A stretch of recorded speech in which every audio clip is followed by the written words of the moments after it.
proceedings as I did prior to last summer's investigative hearing. Before doing so, I want to again explain why I will not be participating. As I have formally disclosed in various public financial disclosure filings, my family and I continue to receive flight privileges from American Airlines pursuant to what's called an executive change in control and severance benefits agreement. Without going into details, that's an arrangement which dates to a circumstance and time much earlier in my professional career. American Airlines is not a formal party to the investigation. However, I have recused myself from participation in this investigation because of the business and corporate relationship between American Airlines and PSA Airlines, and PSA is a party, of course. I commend our team and my colleagues on the board for their hard work. I've followed the investigation closely, and I'll be observing today's board meeting by video. A thorough determination and examination of the facts is owed to those who lost their lives in this terrible tragedy, and to their loved ones who are grieving the unimaginable loss. I know that some of the folks are here today, and others are undoubtedly watching online. My heart goes out to you. I am confident the lessons learned from this investigation will help ensure such a tragedy can never be repeated. And Chair, that concludes my remarks. My thanks again for the opportunity to explain my situation. Thank you, Member Chapman.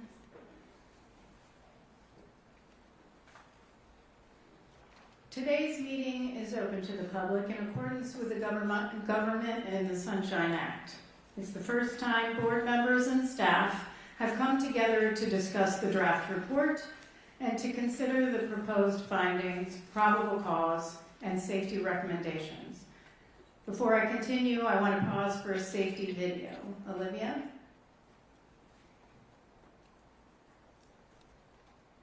Hello, and welcome to the NTSB boardroom. Before we get started with today's meeting, I'd like to quickly walk you through our emergency procedures. First things first, please take a moment to silence your phones or other electronic devices. If you need the restrooms, they're just outside the boardroom on the left side of the lobby. If someone experiences a medical emergency, our on-site Federal Protective Service officers are trained to respond. They'll call 911, perform CPR if needed, and use the automated external defibrillator device mounted in the lobby between the boardroom exit doors. They're also trained to provide first aid. There's a first aid kit at the security desk in the lobby. If we're asked to shelter in place, like during severe weather or a security incident, please stay seated and listen for instructions. Our security team will manage the situation and let us know when it's safe to leave. If the fire alarm sounds, please follow NTSB staff to the nearest exit. There are two main options. You can exit via the stairs next to the stage, or you can exit the same way you came in, through the lobby. Please walk, don't run. Once outside, you'll be directed to an assembly area. Stay there until we're clear to come back inside. If there's a small fire, our security officers are trained to respond using one of the fire extinguishers. You'll find them in 3 locations: by the stairwells on either side of the stage at the front of the boardroom, mounted on the wall at the back of the boardroom, and near the security area in the lobby. For anyone who needs an accessible evacuation route, you can use the door on the left side of the lobby, which leads you into the parking garage. From there, turn right and follow the walkway to the street level. NTSB staff will be available to assist anyone who needs help. And finally, safety is everyone's responsibility. If you see anything that seems off or concerning, please let a staff member or security officer know right away. Thank you for helping us maintain a safe and secure space. Thank you, Sherry, for that excellent safety video. And before I continue on with my opening statement, I'll yield 2 minutes to Member Graham. Thank you, Chair. Today is a heavy day, and I do not think that is lost on any of us. This has been an incredibly difficult year for our agency and our investigators, the first responders to this accident, and the aviation community as a whole, as we have mourned the loss of 67 lives nearly 1 year ago accident and tragedy that never, ever should have happened. As difficult as this year has been for so many, though, I know it has been most difficult for the family and friends who lost loved ones in this accident. Whether you're here today with us, or online, or watching at a later date, please know that I, my fellow board members, and our entire agency mean it when we say we have not let a day go by when we are not thinking about your loved ones. They have been on our minds and in our hearts in each and every step of this process. Our investigation has been a grueling and challenging process, but I cannot imagine having to endure all of this in the eyes of the public. I will continue to pray for each and every one of you. I imagine there will be some difficult moments today for all of us as we try to provide answers to how a multitude of errors led to this tragedy. There will be some times where individual errors may be noted throughout the course of the day in relation to this accident, but I want to make it crystal clear. Any individual shortcomings were set up for failure by the systems around them. We are not here today to place blame on any individual or any organization, but we are here to ensure those systems that failed to protect 67 people on January 29, 2025, never fail again. To that end, I remain steadfast in my commitment to forcefully advocate for all the safety recommendations we adopt today moving forward. Thank you, Chair.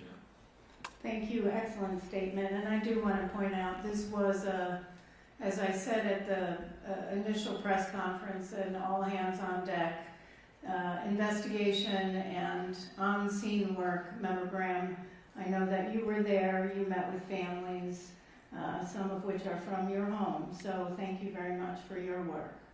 Now I want to yield a couple minutes to Member Inman, who was the board member on scene for this accident. And thank you for your work. Thanks, Chair. First off, to the staff, thank you for dedicating almost a year of your life to this.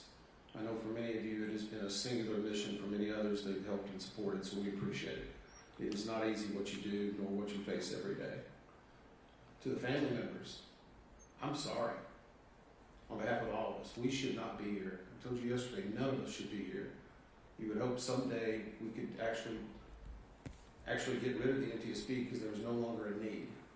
But unfortunately, from tragedy, we draw knowledge to improve the safety for us all. So for that, I'm sorry. It will not be an easy day. I think as Mike just said, there is no singular person to blame for this.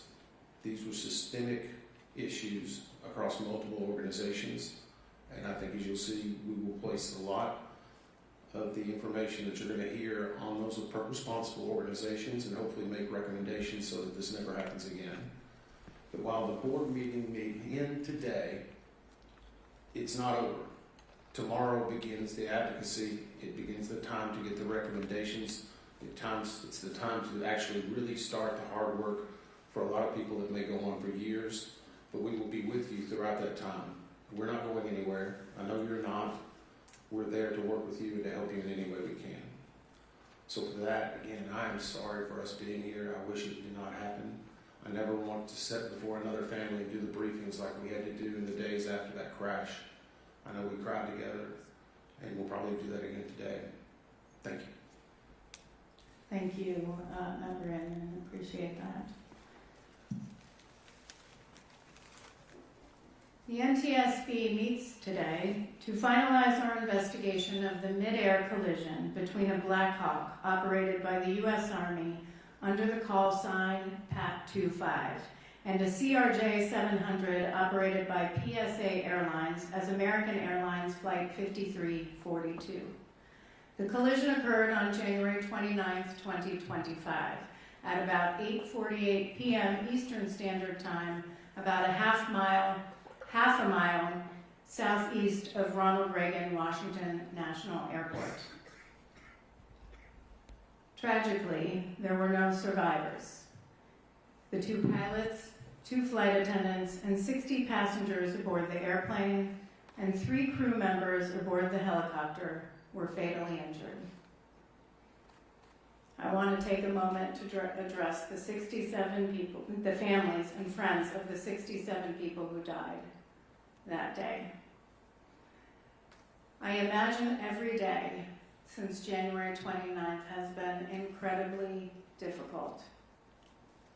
And I imagine that today is even more difficult. And Thursday, as we mark 1 year since this tragedy occurred, since you lost your loved ones. As a mom, I can only imagine all that you've been through. You are in our daily prayers. I pray for you every single day. And on behalf of everyone at the NTSB, our entire agency, please accept our heartfelt condolences and our deepest, deepest sympathies. Unknowingly, you are also an inspiration to so many of us. You have, in the wake of absolute devastation, shown remarkable selflessness, courageously advocating for important reforms in aviation safety to save lives for others. I have no doubt that the information uncovered by our investigation will support all of your efforts to make aviation safer, to work towards a future where no family endures such tremendous loss. Our family assistance team and the American Red Cross are here today to provide support for anyone here who might need it. Colleagues, where could you indicate where you are in the room right now? We have several. If you could stand, raise your hand. Some in the back. If anyone needs support, please do not hesitate to ask. We have private rooms that we can sit down with you and meet with you. I also want to recognize NTSB's staff for your incredible work on this investigation, which is undoubtedly one of the most complex in NTSB's history. If anyone would like a glimpse of what these dedicated safety experts have done over the past year, look no further than the public docket for this investigation. It spans more than 19,000 pages and includes testimony from our 3-day, 33-hour investigative hearing last July. And yet, we can never quantify the time you dedicated to this investigation over the past year, from your work on scene to the countless hours spent analyzing and distilling the information into a comprehensive report that exceeds 500 pages to ensure every lesson is learned from this devastating tragedy. That you did so in less than 12 months' time while meeting the high bar for quality and impartiality that our agency is known for. At one point, working through the longest government shutdown in history with a myriad of other accident investigations underway is a true testament to your dedication and your professionalism, and we thank you for all that you do. There is a tendency in the immediate aftermath of any investigation or any accident that we investigate to question human error, the actions or inactions of individuals. However, human error in complex systems, like our modern aviation system and the national airspace system, isn't a cause, it's a consequence. Many things need to go wrong for an accident to occur. In any investigation, the NTSB could choose to focus on a simple moment, on what happened immediately prior to an accident, on the individuals involved. But that's not the whole picture. To quote research from the National Highway Traffic Safety Administration, what we've referred to as human error is, in reality, the last event in the causal chain immediately preceding a crash or accident. Indeed, in board meetings over the years, in our findings and our analyses across all modes of transportation, we've often referred to the work of leading scholars like Dr. James Reason, Captain Dan Marino, and Professor Nancy Levison to demonstrate that human error is a symptom of deeper underlying systemic failures, as my colleagues stated in their opening statements. A consequence, not a cause. These underlying deficiencies, often referred to as latent conditions or systemic vulnerabilities, are what aligned to allow for the worst U.S. aviation disaster in terms of fatalities since November 12, 2001, when American Airlines Flight 587 crashed into a residential area of Belle Harbor, New York, killing all 260 people aboard the airplane and 5 on the ground. And certainly we remember always the 50 people who lost their lives on February 12, 2009, when Colgan Air Flight 3407 crashed into a residence in Clarence Center, New York. A year before the Midair collision at DCA, Alaska Airlines Flight 1282 experienced an in-flight separation of the left mid-exit door plug and rapid depressurization during climb after takeoff from Portland International Airport. We were fortunate no one lost their life or was seriously injured, but within weeks there was a lot of focus on human error, on the actions of a team of Boeing manufacturing personnel in Renton. In the final investigation report, we cited Dr. James Reason. Within a robust system, the introduction of a single error is almost never the only cause of an accident. Rather, several barriers of defense must fail for the error to lead to an accident. In other words, there was a long chain of events that led to the door plug departing the aircraft, just as there is for every accident we investigate. In preparing for this board meeting, I reviewed a myriad, almost all, mid-air collisions we've investigated since 1968, when a North Central Airlines Flight 261, a Convair 580, collided with a Cessna 150 near General Mitchell Airport in Milwaukee, Wisconsin. That was one of 38 mid-air collisions we investigated in 1968. A year later, we investigated the mid-air collision of Allegheny Airlines Flight 853 and a small Piper Cherokee outside Shelbyville, Indiana, killing 83 people. Within months, the board held a hearing on mid-air collisions in general and issued 14 recommendations aimed at preventing them from reoccurring, including our first recommendation to expeditiously develop and implement a collision avoidance system in all civil aircraft. Fast forward 50 years to 2019. I was the board member on scene for a mid-air collision between a de Havilland DHC-2 Beaver airplane and a de Havilland DHC-3 Otter airplane. About 8 miles northeast of Ketchikan, Alaska, 6 people died, 10 were seriously injured. Mr. Banning and Dr. Bramble were also on scene. We didn't conclude that the cause was pilot error, that one pilot hit the other's plane. Rather, we concluded that the inherent limitations of the see and avoid concept were the concern. The similarities between the mid-air collisions we investigated 50 years ago in 1969, in Ketchikan in 2019, and in DCA, near DCA in 2025 are chilling. In any one of them, we could have blamed flight crews, individual pilots, maintenance personnel, or controllers, but we didn't, because we have long recognized that human error is a symptom of a system that needs to be redesigned. That is a quote from Professor Nancy Levison. When Spaceship Two broke up during a test flight in 2014, our probable cause didn't cite human error, but scaled composites' failure to consider and protect against the possibility that a single human error could result in a catastrophic hazard.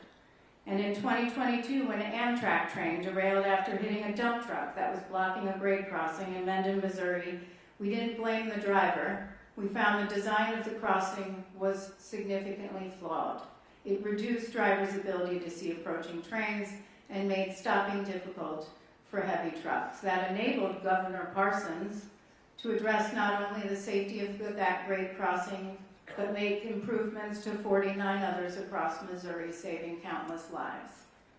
Steve Wallace, the former director of the FAA Office of Accident Investigations, was interviewed in 2023 to mark the 20th anniversary of the Space Shuttle Columbia disaster. After the Columbia disintegrated upon re-entry to Earth, killing all 7 astronauts on board, the NTSB was heavily involved in the investigation. In fact, one of our leading aerospace engineers who actually did the structural work for this investigation did the work on Columbia with NASA. Steve was a member of the Columbia Accident Investigation Board. In the interview, he cites a lesson he learned from our investigators. Quote, NTS people have a saying that when you find the human error, that's not the end of the investigation, that's the beginning of the investigation. What is the true root cause? The root cause is the thing that you have to change so it doesn't happen again. Commercial aviation embraced the same shift in root cause analysis, and the results were powerful. In fact, they challenged the NTSB to do better when we only focused on human error back in the 1970s and before that. And as a result, flying became safer. Before this tragedy occurred on January 29, 2025, the U.S. aviation system was experiencing a record level of safety. That is the power of taking a systems approach, which is based not on speculation, but on decades of research, evidence, and our own investigations, where the lessons learned turned into lives saved. As aviation safety evolves, so do the systems and so do the risks. I'll repeat, within a robust system, the introduction of a single error is almost never the only cause of an accident. Rather, several barriers of defense must fail for the error to lead to an accident. We are here today to discuss those failures.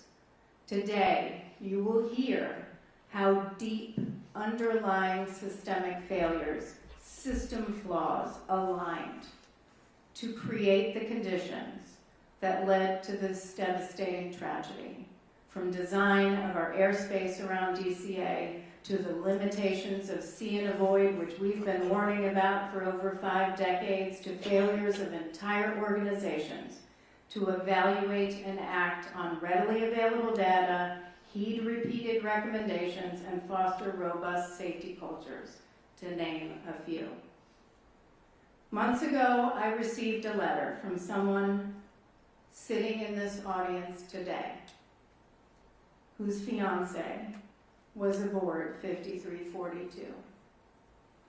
In that letter, he challenged us to, quote, leave no stone unturned, ask the hard, uncomfortable questions that will ruffle feathers, and let no one obfuscate or delay the truth.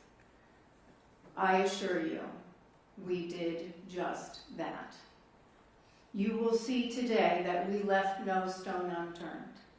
We asked the hard, uncomfortable questions that ruffled feathers, and we got to the truth. Our work, however, doesn't end today, as Member Inman stated, with the issuance of a final report. This is just the first step. We must,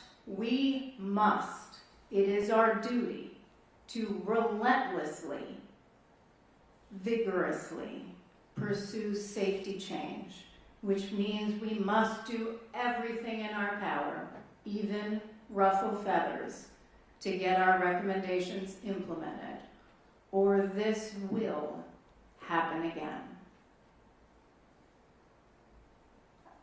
I'd like to thank the first responders on behalf of the board. I have a slide listing all of the first responders that were on scene, the 8 organizations, tremendous work.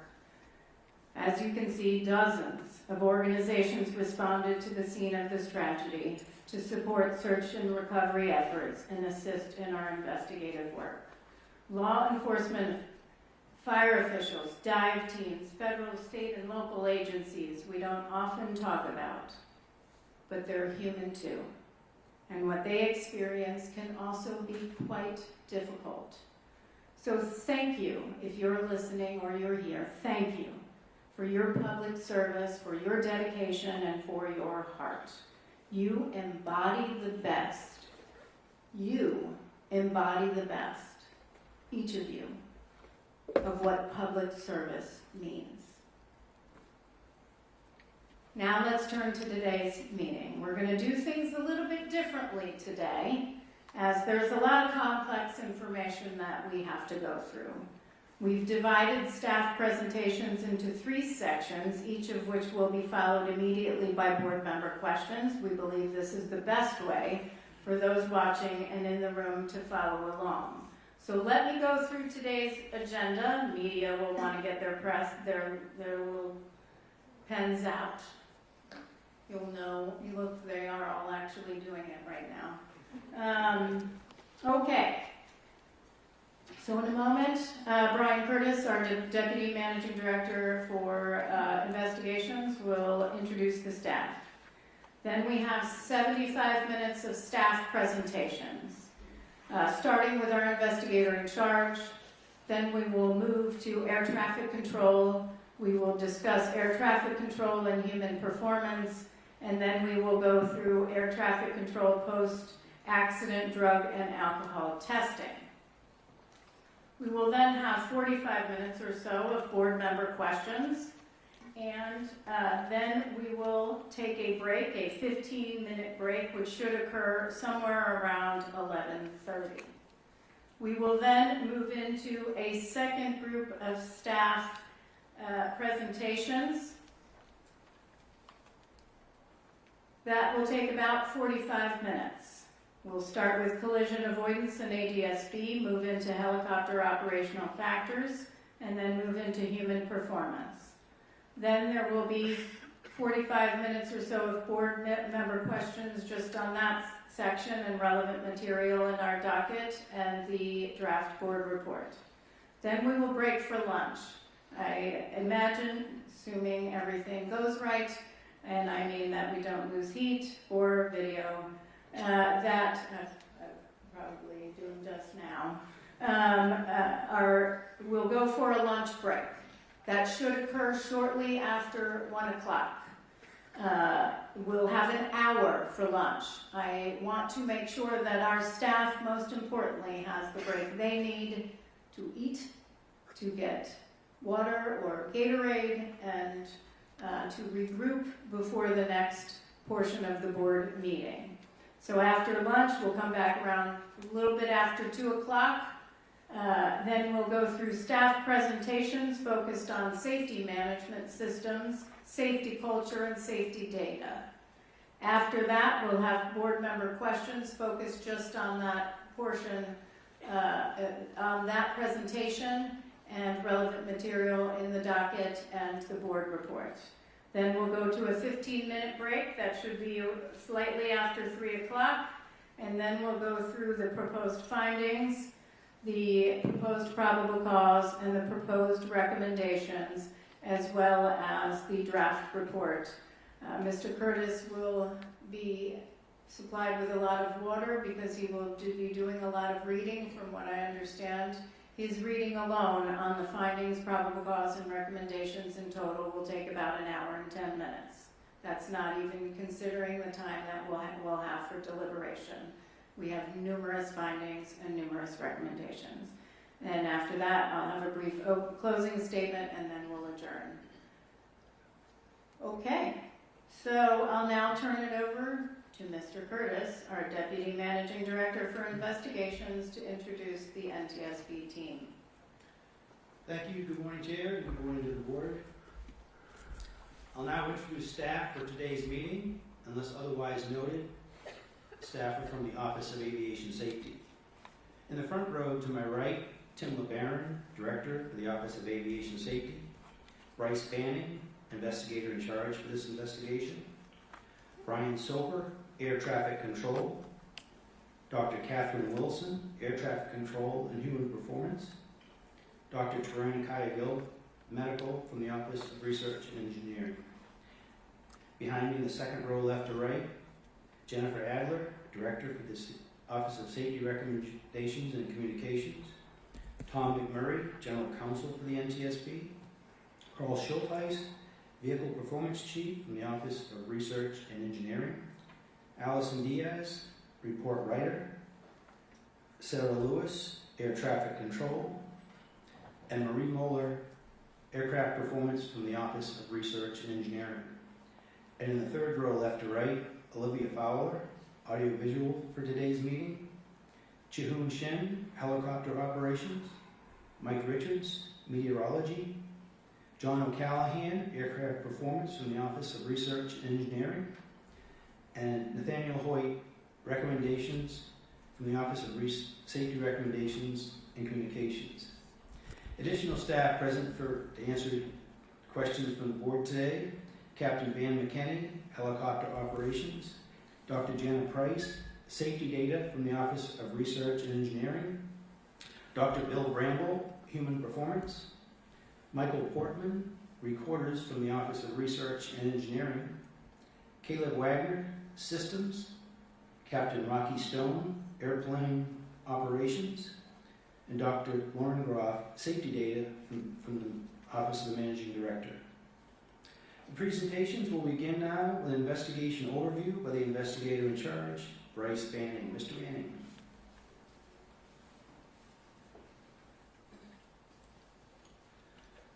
Good morning, Chairwoman Hamady, Member Graham, and Member Inman. My presentation will begin with an animation covering history of flight, helicopter routes, and an overview of the air traffic control communications shortly before the accident. Then I will discuss the visibility study and play a second animation which will depict simulated views from the cockpits of each of the accident aircraft. I will also cover the wreckage examination, exclusionary findings, safety issues, and previously issued safety recommendations. Air traffic control audio is included in these animations. Cockpit voice recorder audio from both airplane and helicopter are not included in these animations, but their transcript will be shown. We realize that some attendees and remote viewers may find these animations difficult to view and hear. We will pause before starting the animations to allow those currently in the boardroom to leave for the duration of the animation or turn away from your screens if viewing remotely. We will inform you when the animations are finished playing. We will begin the first animation now and will pause for those who would like to leave the room or turn away from their screens. The animation will play for approximately 12 minutes. We will be dimming the lights in the boardroom so that people can see the animation better.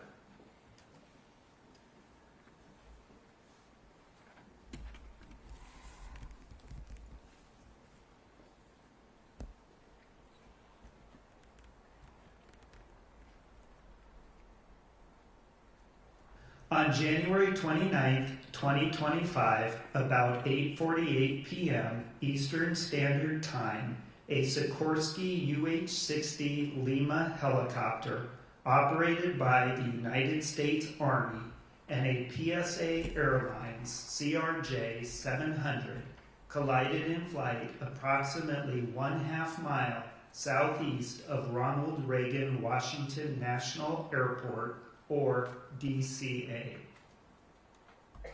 The 2 pilots, 2 flight attendants, and 60 passengers on board the airplane, and all 3 crew members on board the helicopter were fatally injured. The military helicopter flight originated from Davison Army Airfield, Fort Belvoir, Virginia. The flight was an annual evaluation for the pilot with the use of night vision goggles. The airplane was operated by PSA Airlines, doing business as American Airlines Flight 5342 a scheduled domestic passenger flight under Title 14 of the Code of Federal Regulations, Part 121, from Wichita, Kansas to Washington, D.C. Night visual meteorological conditions prevailed at the time of the accident. In the radio communications, the accident airplane was using call sign Blue Streak 5342, and the Army helicopter was using call sign Pat 25. The Federal Aviation Administration provides charts that specify helicopter routes to facilitate operations in high traffic areas. The helicopter routes have no defined lateral boundaries, but they do have maximum altitude limits. The helicopter routes are depicted by a blue line on the Google Earth image. Helicopter Route 1's western section begins in Cabin John, Maryland, and follows the Potomac River southeast to Washington, D.C., through the Tidal Basin and the Washington Channel to Haines Point, and then turns east along the Anacostia River. At the time of the accident, helicopter Route 4 intercepted Route 1 at Haines Point and continued south along the Potomac River's eastern shore past DCA and the Wilson Bridge. North of Chain Bridge, the maximum altitude is 1,300 feet. Between Chain Bridge and Key Bridge, the maximum altitude is 700 feet. Between Key Bridge and Memorial Bridge, the maximum altitude is 300 feet, and south of Memorial Bridge to the Wilson Bridge, the maximum altitude is 200 feet. At 8:33 p.m., 15 minutes before the collision, Pat 25 requested permission to travel from Cabin John along helicopter Route 1 to helicopter Route 4 to Davison Army Airfield. The DCA local controller approved the request.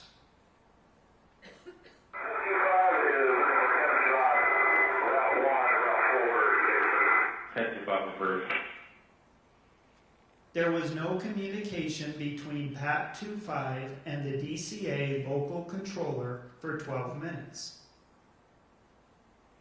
At 8:39 p.m., 9 minutes before the collision, Flight 5342 was cleared for the Mount Vernon Visual Runway 1 approach to DCA by Potomac Terminal Radar Approach Control.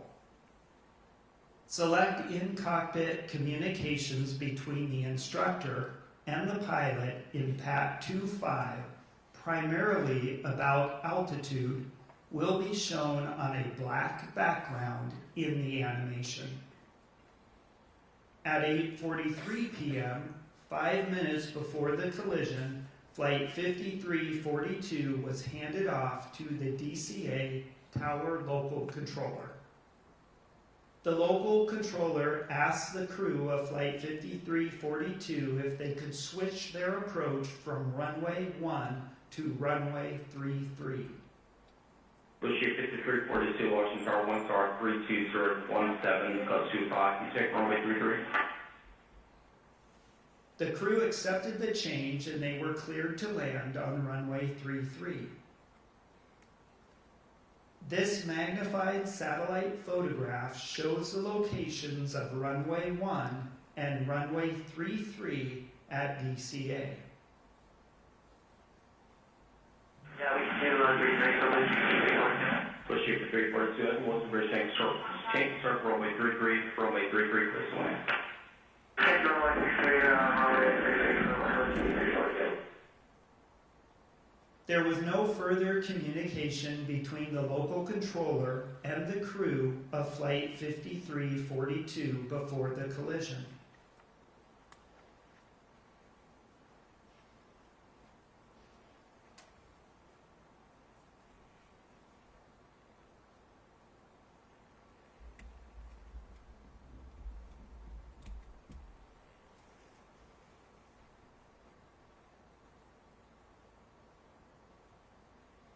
This animation shows aircraft in the vicinity of DCA for the 3 minutes before the collision.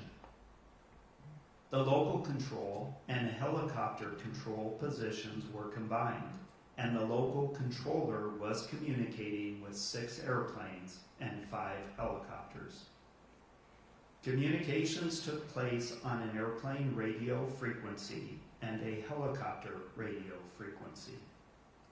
The local controller was broadcasting on both the airplane and helicopter radio frequencies, but airplane communications were only heard in other airplanes, and helicopter communications were only heard in other helicopters. The animation includes air traffic control audio for both the airplane and helicopter frequencies. A transcript of the controller communications will appear in the upper left, and the local controller will be indicated on the map. A transcript of aircraft communications will appear in the lower left, and the aircraft call sign will be highlighted on the map. The controller was also communicating with aircraft outside the bounds of this map, which will be indicated. The accident helicopter is shown in orange with the label PAT 25, and the accident airplane is shown in magenta with the label PSA 5342. Jet 79, winds are 32015, bus 25, traffic 2 out, no delay, runway 1 for signal. Clear takeoff, runway 1, no delay, Jet 789. Flight Jet 1, rush for change for good night. Flight 25, rush. Washington, American 3130 with your runway 1. American, starting 130, Washington Tower 1, star 31014, bus 25, runway 1, clear to land. Check with the park, make park rush arrival. Okay, clear to land, runway 1, start to 313.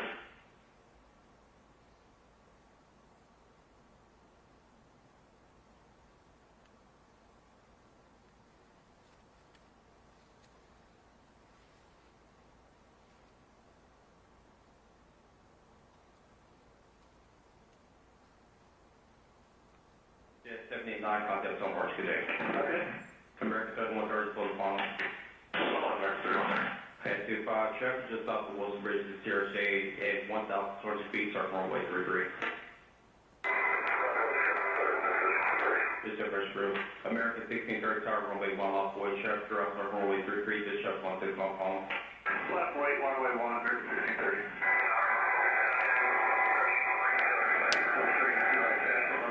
Most of it, stand by.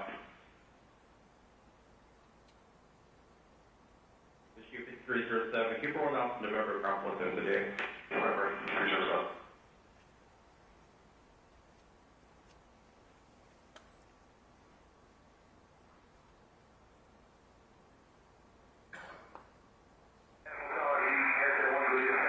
American 16, Turtle 1 star 32014, go to 5, traffic 2 mile left base from 833, no delay from a 1 clear for B takeoff. Number 1, clear to takeoff, American 1630.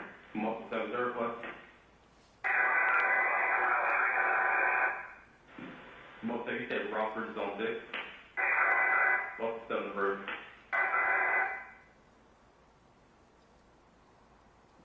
American 472, 991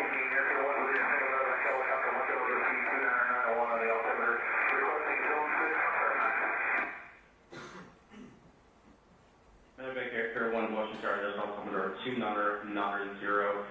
Approved for Washington Class for reverse base for insured Fairfax.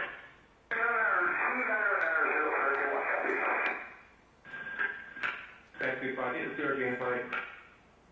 Head 25, Pathfinder is CRJ. Yes, sir.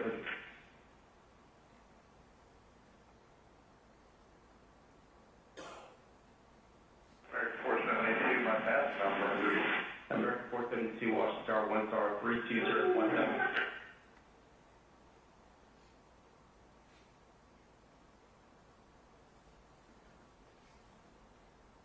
The following video shows the airplane and helicopter leading up to the point of collision.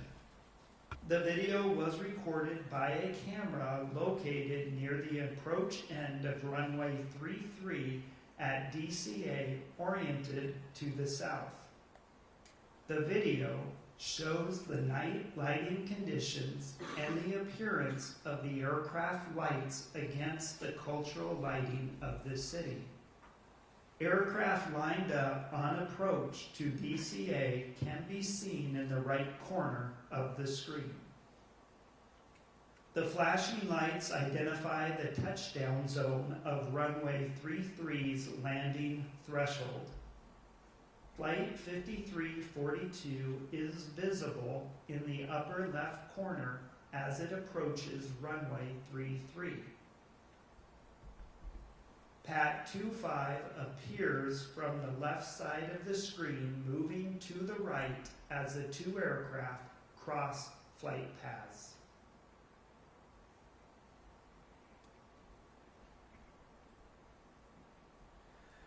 The animation is done playing.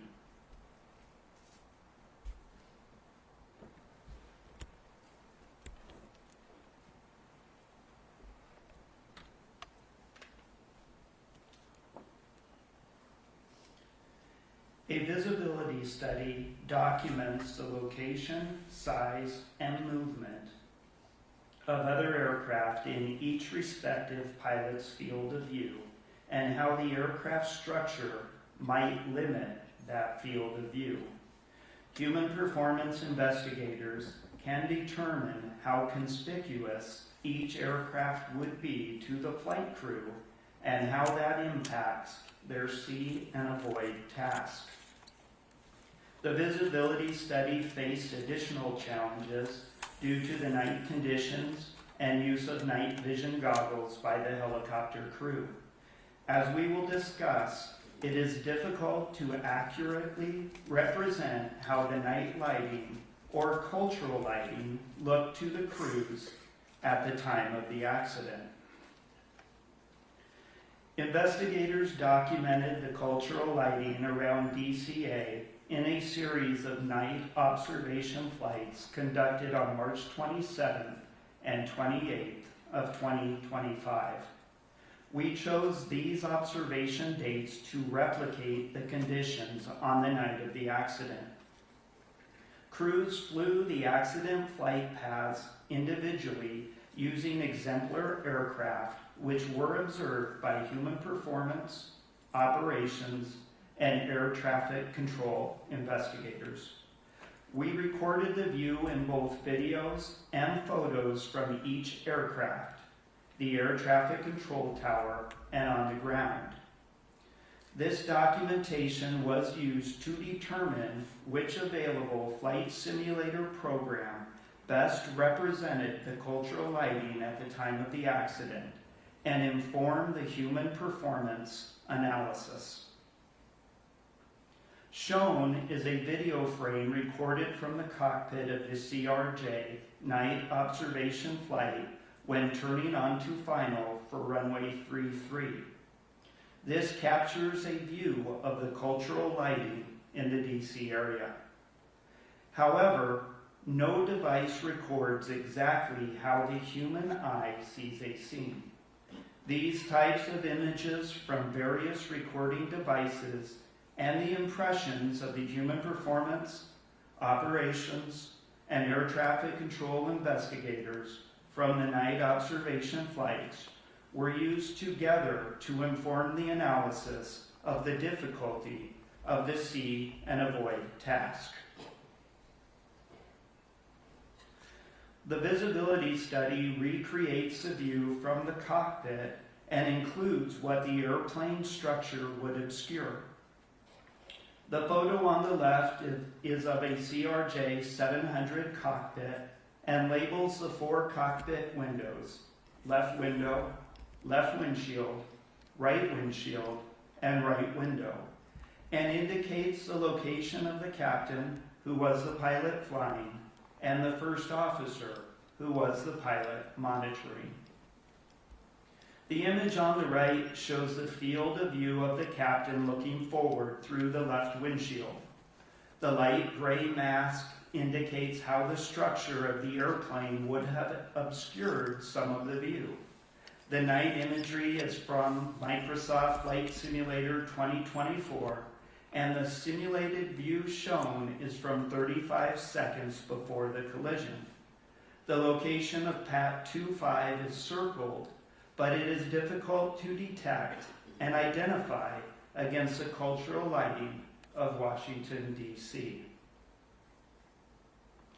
The left photo shows the helicopter cockpit and labels the left window, left windshield, center windshield, right windshield, and right window, and indicates the location of the pilot, who was the pilot flying, and the instructor pilot, who was the pilot monitoring.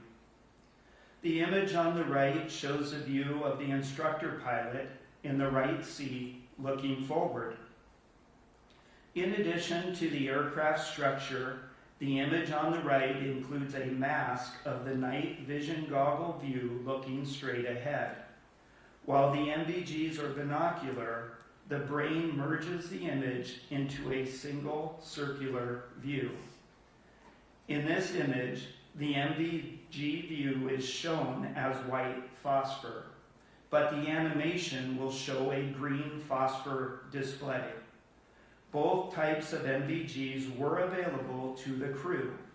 This image is from 19 seconds before the collision, and the location of the CRJ is circled. While the location, size, and movement of each aircraft in a pilot's field of view is accurate, there are important limitations to the visibility study, including: first, the accuracy of the cultural lighting. You will see in the animation that some landmarks are unrealistically bright. Additionally, not all of the aircraft south of the Wilson Bridge were visible in the simulation. Secondly, the accuracy of the external lighting on each aircraft, which affects how visible it is against the cultural lighting. The CRJ 700 model for Microsoft Flight Simulator 2024 did not have functional external lighting, so a model of a Boeing 737 was used instead. The differences in the appearance of these airplanes at night is insignificant until just before the collision. Lastly, the accuracy of the night vision goggle view. The goggles are shown stationary, and the pilot's head does not move or scan. The imagery also does not include additional light sources that night vision goggles would show more brightly, such as stars. We will begin the second animation now, and will pause for those who would like to leave the room or turn away from their screens. The animation will play for approximately 8 minutes. We will be dimming the lights in the boardroom so that people can see the animation better.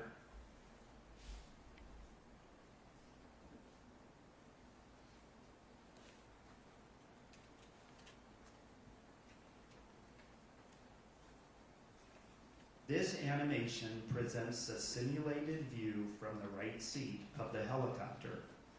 A dark gray structural mask generated from a three-dimensional laser scan of an exemplar aircraft is overlaid on the scene. A light gray mask depicts the mounting structure of the night vision goggles positioned for the instructor pilot looking straight ahead. The green tint mimics a green phosphor visual effect, but the actual behavior of the night vision goggles has not been simulated. Crew communications transcribed from the cockpit voice recorder are shown as text at lower left. Audio recordings of air traffic control communications on the helicopter frequency are synchronized with the animation, with corresponding transcript text displayed in the center. Radio interference blocked some transmissions from the local controller and other helicopters. Transmissions that were blocked are indicated by striking through words in the transcript. A moving map depicting the locations of PAT 25 and Flight 5342 and synchronized with the view from the cockpit will be shown at lower right. Yes, 78 1 star 32015 plus 25, chapter 2 out, no delay, runway 1 for takeoff.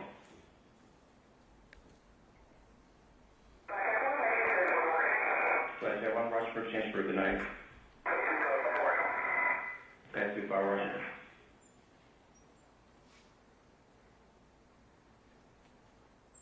American 3130 Washington Tower 1 star 31014 plus 25, runway 1 clear to land. Check with the park, mid-park rush Probable.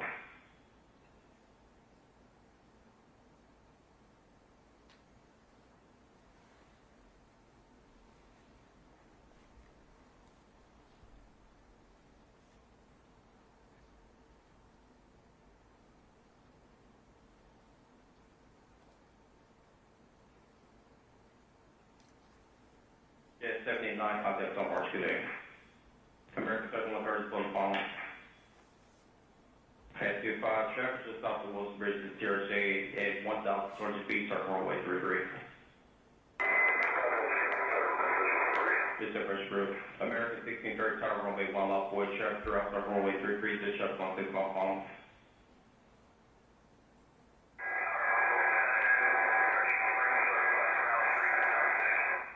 Mark 7, stand by. Issue 5307, keep rolling out to November, ground 47 today.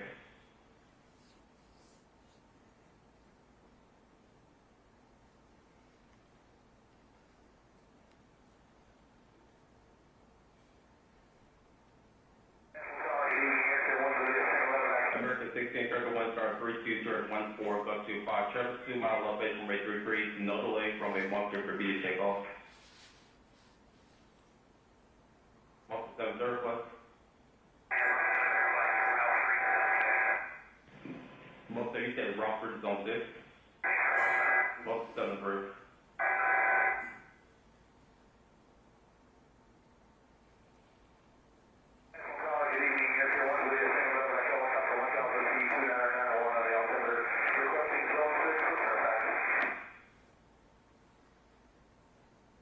Air 1 Washington Guard, that's all Commodore 2990.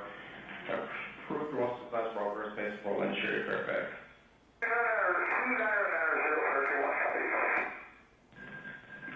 Pass 25, get the CRJ invite. Pass 25, pass 1 is CRJ. Good service.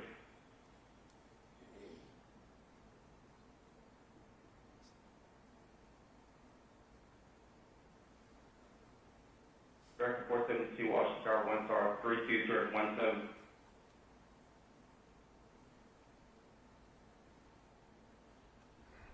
This animation presents a simulated view from the right seat of the CRJ.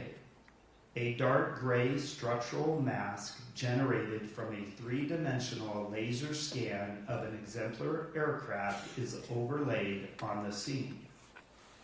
Crew communications transcribed from the cockpit voice recorder are shown as text at lower left. Audio recordings of air traffic control communications on the airplane frequency are synchronized with the animation, with corresponding transcript text displayed at lower right. A moving map depicting the locations of both aircraft synchronized with the view from the cockpit is shown at upper left. Jet 7891 star 32015 plus 25, traffic 2 miles, no delay, runway 1 for takeoff. Clear takeoff, runway 1, no delay, Jet 789. for the night. Pass 25, Washington. Washington, American 3130 with you, runway 1. American 3130, Washington Tower 1 car 31014, goes 25 from base 1, clear to land. Check with the park, mid park right to Probable. Okay, clear to land, runway 1, American 3130.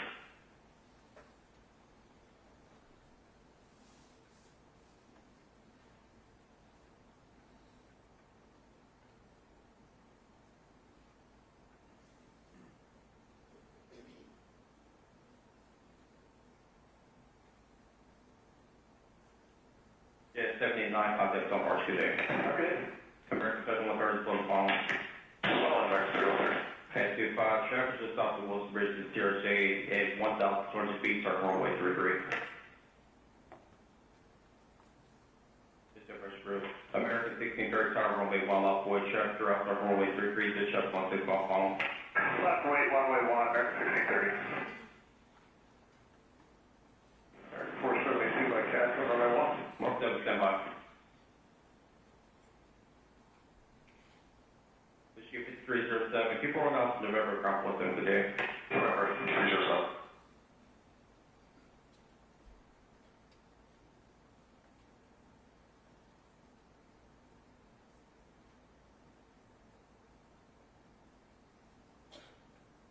American 16, Turtle 1 star 32, turn 14, go 25, traffic 2 mile elevation, runway 33, no delay, runway 1, clear for B to take off. Number 1, clear to take off, American 1630. Mark 7, request. Mark 7, you said Rockford, zone 6. Mark 7, first.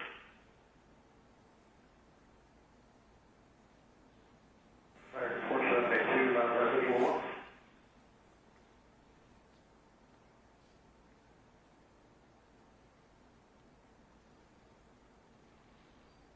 Medevac Air 1, Washington Tower, that's all Commodore 2, Nodder 0. Approved Ross class progress, space for interior Fairfax.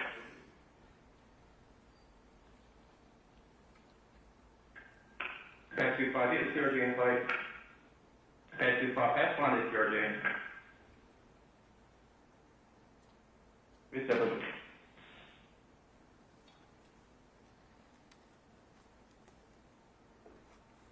American 472 by pass, American 472, Washington Tower 1 star 32, turn 17.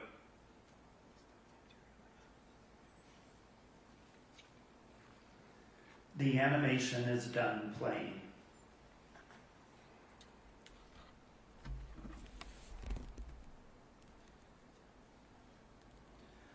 The wreckage of both aircraft were located in the Potomac River in water depths ranging between 1 to 8 feet, depending on location and tidal conditions.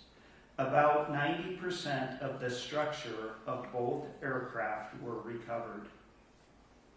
Examination of the recovered wreckage indicated that the helicopter's main rotor contacted the underside of the airplane's left wing, resulting in the outboard section of the wing separating in flight.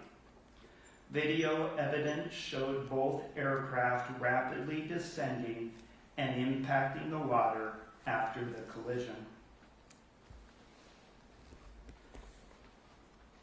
The NTSB's investigation's comprehensive review of the accident circumstances determined that the following did not contribute to the cause of the accident. The pilots of Flight 5342 were certificated and qualified in accordance with federal regulations. The pilots of Flight 5342 were medically qualified for duty, and available evidence does not indicate that they were impaired by effects of medical conditions or substances at the time of the accident. Review of the pilot's time since waking and sleep opportunities in the days before the accident indicated that the pilots had adequate rest opportunities. The pilot, instructor pilot, and crew chief on board PAT 25 were qualified and current in their positions as designated by the unit commander in accordance with Army regulations.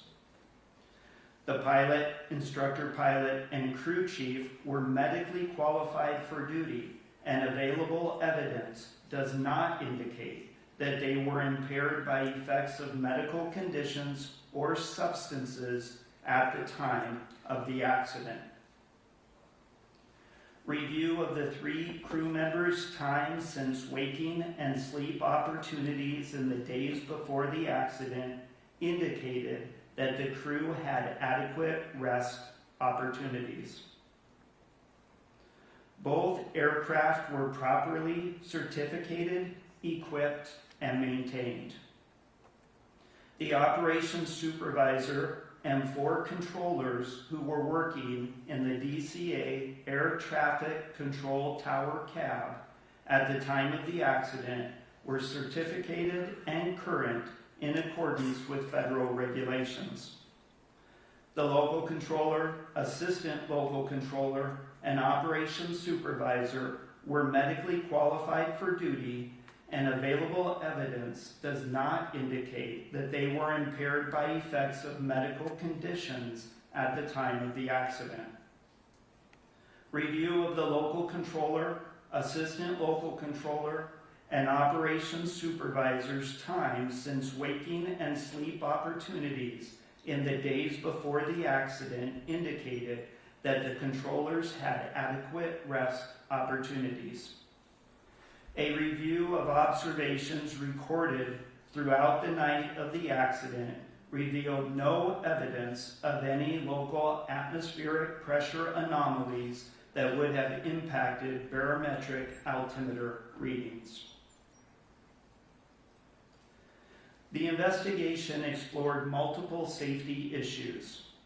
The design of the Washington, D.C. area helicopter routes and operators' understanding of the route structure and limitations. Air traffic controller workload, position combining, and communications practices. The extensive use of pilot-applied visual separation and the inherent limitations of see and avoid. Deficiencies in FAA safety culture and post-accident drug and alcohol testing. The limitations of the traffic awareness and alerting systems on board both aircraft. And shortcomings in FAA and U.S. Army safety assurance and risk management processes, including lack of proactive data sharing and analysis to identify and mitigate mid-air collision risk. Early in the investigation, the NTSB found insufficient separation between helicopter traffic on Route 4 and aircraft landing on runway 33, and recognized an alternate route for helicopters was needed to prevent a mid-air collision. As a result, the NTSB issued 2 urgent safety recommendations on March 11, 2025. The first recommendation asked to prohibit operations on helicopter Route 4 between Haynes Point and the Wilson Bridge when runways 15 and 33 were being used at DCA. The second recommendation asked to designate an alternative helicopter route that could be used to facilitate travel between Haynes Point and the Wilson Bridge when that segment of Route 4 was closed. Immediately following the accident, the FAA implemented temporary airspace restrictions around DCA. On March 14, 2025, the FAA removed from helicopter route charts the section of helicopter Route 4 between Haynes Point and the Wilson Bridge. Additionally, the FAA prohibited use of DCA runways 1533 and 422 during specific limited helicopter operations in the vicinity of DCA. What we found about helicopter route design was that airplane pilots were unaware of the possible conflict between helicopter routes and approach and departure corridors at DCA. Pilots were not aware of these conflicts because the current aeronautical charts do not provide adequate information. This is not unique to DCA. Lastly, the FAA was unable to provide documentation of the required annual reviews for the Baltimore-Washington helicopter route chart. As a result, staff has proposed 5 recommendations to the FAA in this area.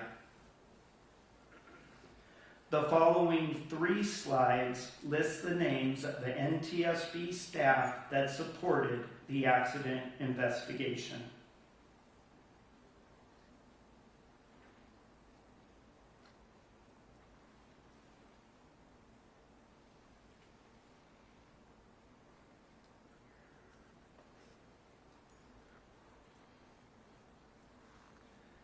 NTSB invited qualified parties to participate in our investigation. The next 2 slides list out the parties.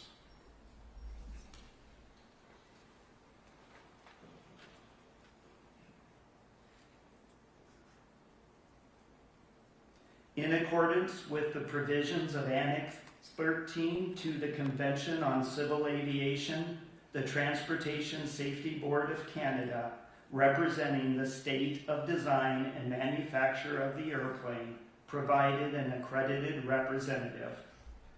Technical advisors from Transport Canada and MHIRJ Aviation participated in the investigation. Staff will be giving presentations on the following topics: air traffic control, human performance as it relates to air traffic control, and the FAA's post-accident drug and alcohol testing of air traffic controllers. A discussion will follow these presentations. Then presentations will be provided for automatic dependent surveillance broadcast, or ADSB, and collision avoidance systems, helicopter operations, and human performance as it relates to both aircraft. A discussion will follow these presentations. Lastly, we will have a presentation on safety data and safety management systems, followed by discussion rounds. Chairwoman Hamady, this concludes my presentation. Mr. Soper will now discuss air traffic control. Good morning. My presentation will discuss the airspace surrounding DCA, helicopter Route 4, formation and activities of the DCA ATC Tower Helicopter Working Group, the DCA Tower Facility Level Classification, traffic management challenges at DCA, combining of the local and helicopter control positions, use of visual separation, traffic advisories, ATC safety alerts, and positive control. The airspace surrounding DCA is uniquely complex, being a Class B airspace that includes the Washington, D.C. Special Flight Rules Area, or SFRA, Flight Restricted Zone, or FREEZE, as well as prohibited areas. The tower's delegated airspace at DCA is also more expansive than that seen at similar airports, covering more than 520 square miles and containing extensive helicopter operating areas and routes charted on the Baltimore-Washington helicopter route chart.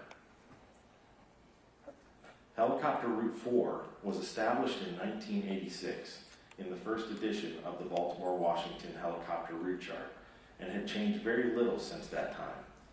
Helicopter Route 4 was one of several charted routes designed for the transition of helicopters through the DCA Class B airspace. The Route 4 design had always posed a proximal conflict to the runway 33 approach corridor and runway 15 departure corridor, but it would continue to be used through the years. The routes were never procedurally separated, meaning there were no written procedures in place to ensure that when applied, aircraft would be automatically separated by a required minimum.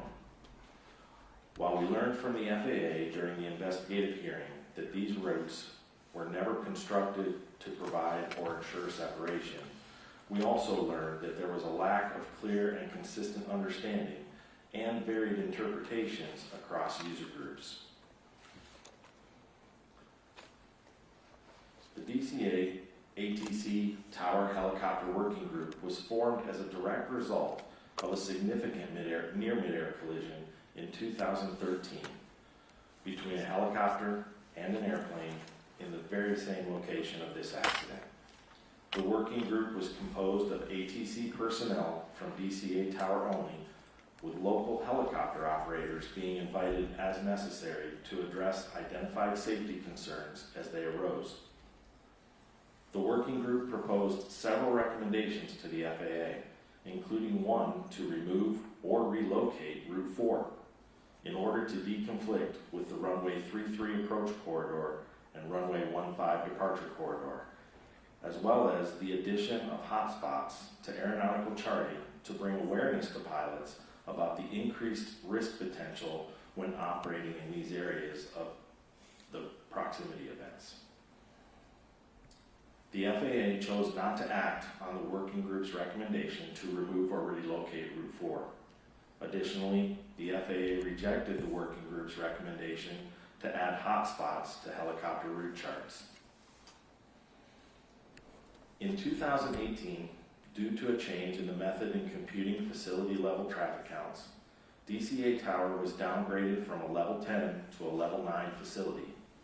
The FAA declined to provide detailed criteria or the metrics used to establish DCA's facility level, but information available suggested that total traffic count was the driving factor in determining facility levels in general. Staff feel that there was an inadequate consideration given to airspace, airport, and operations complexity in the downgrading of DCA's tower facility level, and negatively impacted facility health as they experienced an inability to retain or recruit the experience level needed in control staff. In addition, no consideration appeared to be given to the high cost of living in the DC area, with a 15% difference in pay between levels 9 and 10, the biggest salary gap between any two air traffic control facility levels.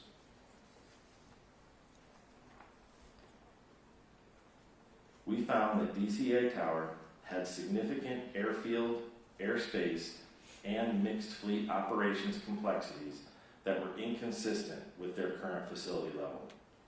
We also found that aside from the traffic count alone, FAA provided no evidence that operational complexities or cost of living were considered in their criteria for establishing air traffic control facility levels.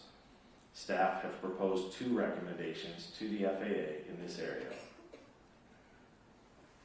According to public records, as of 2023, and reportedly still accurate today, DCA had the busiest single runway in the National Airspace System.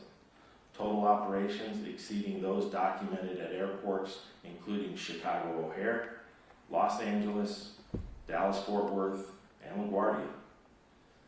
DCA was a capacity-constrained airport, and their traffic flow was largely managed through airport arrival rates, miles and trail spacing, and slot controls. Making this management more difficult was the limited surface area and complex airfield geometry at DCA that required regular workarounds by ATC in order to avoid delays or gridlock. The FAA used slots to limit scheduled traffic at capacity-constrained airports like DCA, as well as John F. Kennedy International Airport and LaGuardia International Airport in New York. DCA was limited to a maximum of 67 slots per hour, 60 of those by regulation, and an additional 7 allowed by statute. According to post-accident interviews conducted with DCA ATC staff, certain air carriers would routinely front and back load their scheduling into the first half hour and last half hour of a 2-hour block, which resulted in periods of compacted demand. This resulted in DCA reaching total operations of 80 or more per hour at times. DCA slots are allocated in 60-minute blocks. After LaGuardia experienced similar problems, a rulemaking change was adopted that requires their slots to be allocated in 30-minute blocks, providing a more consistent traffic flow. Time-based flow management, or TBFM, was a system whose core function was to provide the ability to schedule aircraft within a stream of traffic to reach a defined constraint point at specified times, creating a time-ordered sequence of traffic. Though reportedly equipment had been installed and the capability was there for several years, the FAA had not activated the system for DCA. Additionally, American Airlines testified at the investigative hearing that TBFM was used at several of their other hub airports and that it smoothed out the volume of traffic while also providing more accurate miles and trail. We found that DCA Tower routinely received less than the required miles and trail spacing from the Potomac TRACON, requiring controllers to build spacing to accommodate departures using various methods. A common mitigation strategy was to periodically offload arrivals to runway 33 as they were doing on the night of the accident. This involved requesting crews that were on approach to land on runway 1 to change their landing runway and circle to land on runway 33 instead. We found that DCA would benefit from established rulemaking similar to that used by LaGuardia, requiring allocation of traffic in 30-minute blocks rather than 60-minute blocks. We also found that time-based flow management would provide DCA Tower with a consistent flow of traffic, more accurate spacing, and greater predictability. We recently learned that phase 1 of this went operational in October of 2025, with full implementation planned to be completed by March 2026. Staff have proposed 3 recommendations to the FAA in this area. Combining of the control positions is commonplace in air traffic control, and in facilities like DCA Tower, detailed policy guidance is required to reduce the risk by preventing the combining of positions under the wrong circumstances. The policy at DCA regarding staffing of the helicopter control position had changed several times over the years, becoming less restrictive each time. During prescribed hours, the policy went from helicopter control must be open in 2016 and only authorized to be combined with air traffic manager or support manager approval to 2023 becoming helicopter control must normally be decombined, meaning staffed separately. In 2024, it became helicopter control should normally be decombined, and it authorized the positions to be combined at the supervisor or controller in charge level's discretion. The softening in this policy from helicopter control must be open to helicopter control should normally be decombined, with no requirement of a corresponding log entry or rationale, opened the policy up for varied interpretation. On the day of the accident, the helicopter position had been open or staffed separately for less than 1.5 hours the entire day, and had been combined with local control for more than 5 hours leading up to the time of the accident. There was no requirement to log the combining of helicopter and control positions, nor any position combination at DCA Tower. Staff have proposed 1 recommendation to the FAA in this area. We will now show an animation and will pause for those who would like to leave the room or turn away from their screens. The animation will play for approximately 3 minutes. We will be dimming the lights in the boardroom so that people can see the animation better.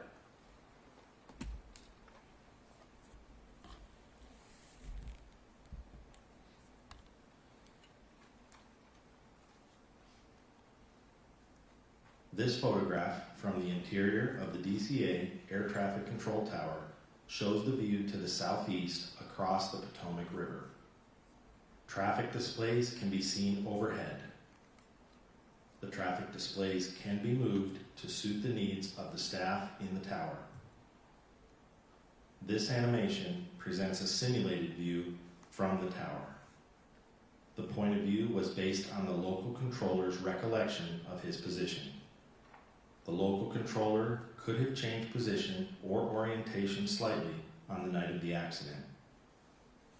The underlying animation was produced by the Federal Aviation Administration Target Generation Facility Simulation Branch.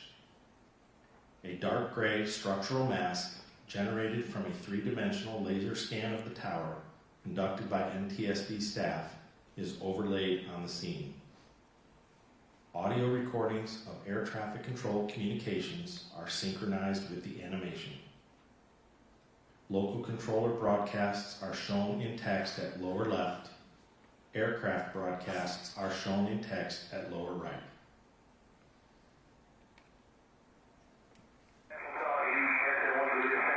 American 16, Circle 1 star 32, Circle 14, go to 5, Travis 2 miles elevation from 833, no delay from a month for B to take off. Number 1, clear to take off, American 1630. Month 7 request.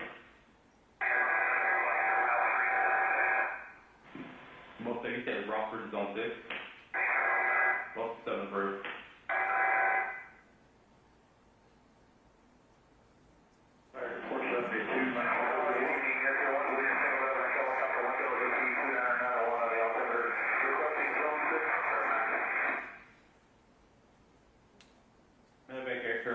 That's also number 2990. Approved Russell Class Robert Space for Lynn Sherry Fairfax.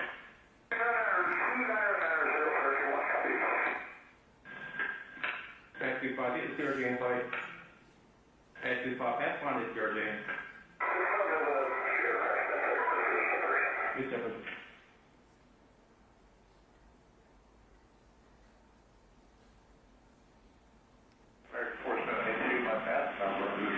American 472, Washington Tower 1 star 2 star 17.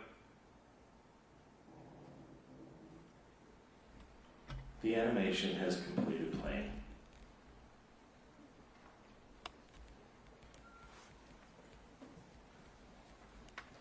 There are two types of visual separation.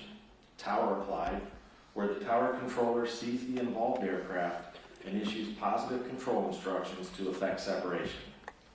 And pilot applied, where the pilot of one aircraft sees and maintains visual contact with the other aircraft and provides their own separation by maneuvering as necessary to avoid it. Visual separation was heavily relied upon and was the primary means of separating helicopter and fixed-wing traffic in the DCA area when weather conditions permitted.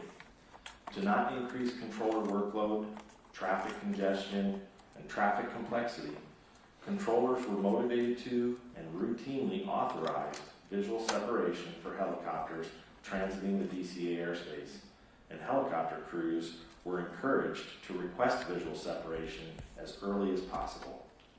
According to facility records, DCA Tower had a documented history of controllers lacking in the understanding of basic fundamentals in pilot-applied visual separation, as well as a history of the misapplication of pilot-applied visual separation. The local controller's initial traffic advisory provided to PAT 25, referenced PSA Flight 5342, was technically compliant, but no follow-on or updated traffic advisories were provided. There was no corresponding traffic advisory provided to PSA Flight 5342 at any time. The conflict alert first activated between PAT 25 and Flight 5342 26 seconds before the collision, while they were still about 1.6 miles apart and on converging courses. Considering the proximity of both aircraft and their continually converging courses, according to the radar replay of the event, targets were such that merging target procedures should have been provided, which would have included traffic advisories to both aircraft. The local controller stated they were concerned about both the close proximity of PAT 25 to PSA Flight 5342 and their converging courses. This, coupled with the conflict alert that was active at the time, the controller should have issued a safety alert, which would have included updated traffic advisory information and an alternate course of action if feasible. Neither were done in this case. Had a safety alert been issued, it would have increased the situational awareness of both crews and alerted them of their closing proximity to one another. Additionally, a timely safety alert may have allowed action to be taken by one or both crews to avert the collision. Positive control is defined by the FAA as the separation of all air traffic within designated airspace by air traffic control. And other FAA guidance included elements of positive control as taking command of control situations and not acting in a hesitant or unsure manner, and that a controller exercising positive control observes present and considers forecasted traffic to predict task overload and takes appropriate action to prevent or lessen the situation. Positive control was not exercised at all times on the night of the accident. Had the local controller exercised appropriate positive control with timely safety alert on the evening of the accident, one or both flight crews may have been able to take action in time to divert the collision. Thank you. Dr. Wilson will now continue with her presentation. Good morning. I will discuss DCA air traffic control tower use of visual separation on the night of the accident, the concept of situation awareness, combining the local control and helicopter control positions, recognition of impending collision and expectation-driven process, the conflict alert system, radio communications when the local control and helicopter control positions are combined, time on position limitations, threat and air management, and risk management. Given the proximity of helicopter routes and zones to the approach and departure corridors for fixed-wing traffic, applying pilot-applied visual separation reduced controller workload and airspace congestion and complexity. As such, DCA ATC tower controllers were motivated to provide a traffic advisory and authorize visual separation for helicopters transiting DC airspace as early as possible. The local controller's expectation that PAT 25 crew had Flight 5342 in sight was not necessarily valid. As a result, there was potential for the local controller to overestimate the level of traffic awareness the PAT 25 crew had and to underestimate the level of information and assistance they might subsequently require to ensure collision avoidance. Situation awareness forms a basis for decision making. Situation awareness is not only what the controller is perceiving in the current air traffic situation, but how they interpret that information and use it to project the future state of traffic moving in their airspace. Controllers must maintain awareness of each aircraft they are managing to include, for example, location, altitude, and airspeed, and anticipate where the aircraft will be in the seconds and minutes to follow. A controller's ability to maintain situation awareness is impacted by task and environmental factors, such as their workload and divided attention, and individual factors such as training and experience. As cognitive capacity is reduced, for example with increasing workload due to increasing traffic complexity, traffic volume, and/or frequent radio communications, a controller's ability to maintain situation awareness is reduced. Because the local control and helicopter control positions were combined, the local controller was responsible for coordinating arrivals and departures, as well as VFR helicopter traffic transiting DCA airspace. In a post-accident interview, the local controller stated that he felt a little overwhelmed about 10 to 15 minutes before the accident when the traffic volume increased to 10 aircraft, consisting of 5 airplanes and 5 helicopters. But he felt the volume was manageable when 1 or 2 helicopters left the airspace. About 90 seconds before the collision, the traffic volume increased to a maximum of 12 aircraft, consisting of 7 airplanes and 5 helicopters. Radio communication showed that the local controller was shifting his focus between airborne, ground, and transiting aircraft. Keeping the local control and helicopter control positions combined on the night of the accident increased the local controller's workload and reduced his situation awareness. Controllers routinely monitor the current state of an aircraft and predict its future location in relation to other aircraft. Conflicts that develop slowly, particularly at night, are inherently difficult for people to recognize due to reduced visual cues. Gradual change can reduce situation awareness and delay recognition. The local controller expected that PAT 25 would remain clear of Flight 5342 because the PAT 25 instructor pilot stated that he had the airplane in sight and would maintain visual separation. The frequent use of pilot-applied visual separation reinforces the expectation that the pilot of one aircraft will maintain separation from another aircraft. Because it has repeatedly worked as expected, it can be more difficult for a controller to notice deviations, especially when workload is high, like on the night of the accident. The conflict alert system acts as a safety net designed to draw a controller's attention to a potential conflict, using an oral alert, a flashing red CA on the Certified Tower Radar Display, or CTRD, and a conflict list on the CTRD indicating in red the aircraft involved. The image on the right depicts the red conflict alert that appeared for the accident aircraft. Conflict alerts are presented the same regardless of the severity of the conflict.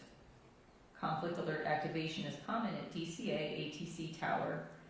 NTSB staff are concerned that frequent nuisance alerts may desensitize controllers to the alerts and lead to slower reaction time. Providing controllers with additional salient cues regarding the severity of a potential conflict would reduce controller cognitive load and likely improve response time. Staff have proposed 2 recommendations to the FAA in this area. The DCA ATC tower utilized a discrete frequency for communicating with helicopters to avoid interference and frequency congestion, even when the local control and helicopter control positions were combined. Separate frequencies also made the process of decombining the helicopter and local control positions easier. When the local control and helicopter control positions were combined, airplane and helicopter pilots could hear all transmissions made by the controller. However, transmissions made by helicopters were not audible to airplanes, and transmissions made from airplanes were not audible to helicopters. This alleviated frequency congestion. However, pilots reported that hearing all transmissions would improve their situation awareness. Staff have proposed 1 recommendation to the FAA in this area. The operations supervisor had been working on a control position for over 4 hours at the time of the accident, and had been working on the operations supervisor position specifically for the 2 hours before the accident. Given his extended time on position, it is likely that the operations supervisor was experiencing reduced alertness at the time of the accident, which decreased his ability to effectively assess operational risks. The collective bargaining agreement between the National Air Traffic Controllers Association, or NATCA, and the FAA require relief opportunities for all operational staff. However, the agreement does not cover supervisory personnel, and there are no mandatory relief periods for supervisors. Staff have proposed 1 recommendation to the FAA in this area. Threat and error management originated in the human factors literature and was first applied in flight tech operations before being applied in air traffic control. Threat and error management, or TEM, is a process for identifying safety risks in the environment, analyzing those risks, and minimizing or mitigating those risks. In November 2016, the NTSB issued Safety Recommendation A-16-51, asking the FAA to provide initial and recurrent training for air traffic controllers on controller judgment, vigilance, and/or safety awareness, with specific reference to 2 midair collisions that occurred in 2015. In July 2017, the FAA responded that instruction on threat and error management was being delivered to controllers as part of 2017 instructor-led recurrent training and would be required training for future controllers.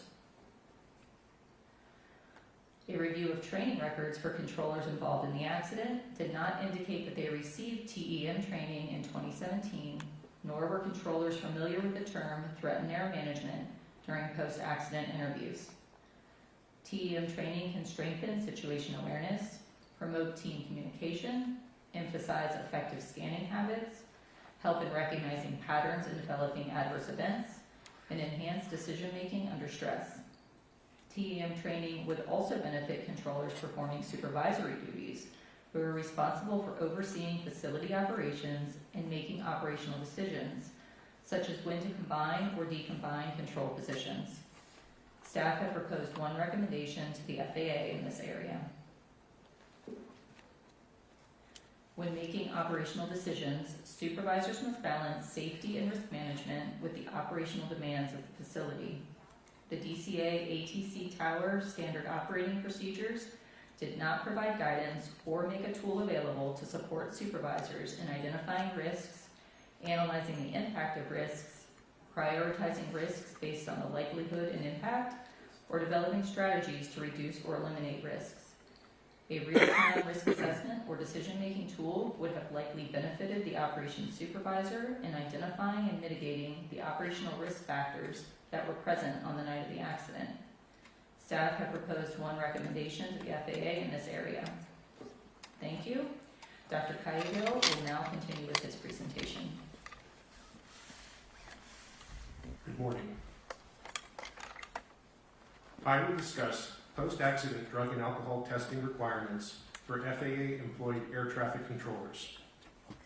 I also will discuss the post-accident drug and alcohol testing of the local controller, assistant local controller, and operations supervisor involved in this accident.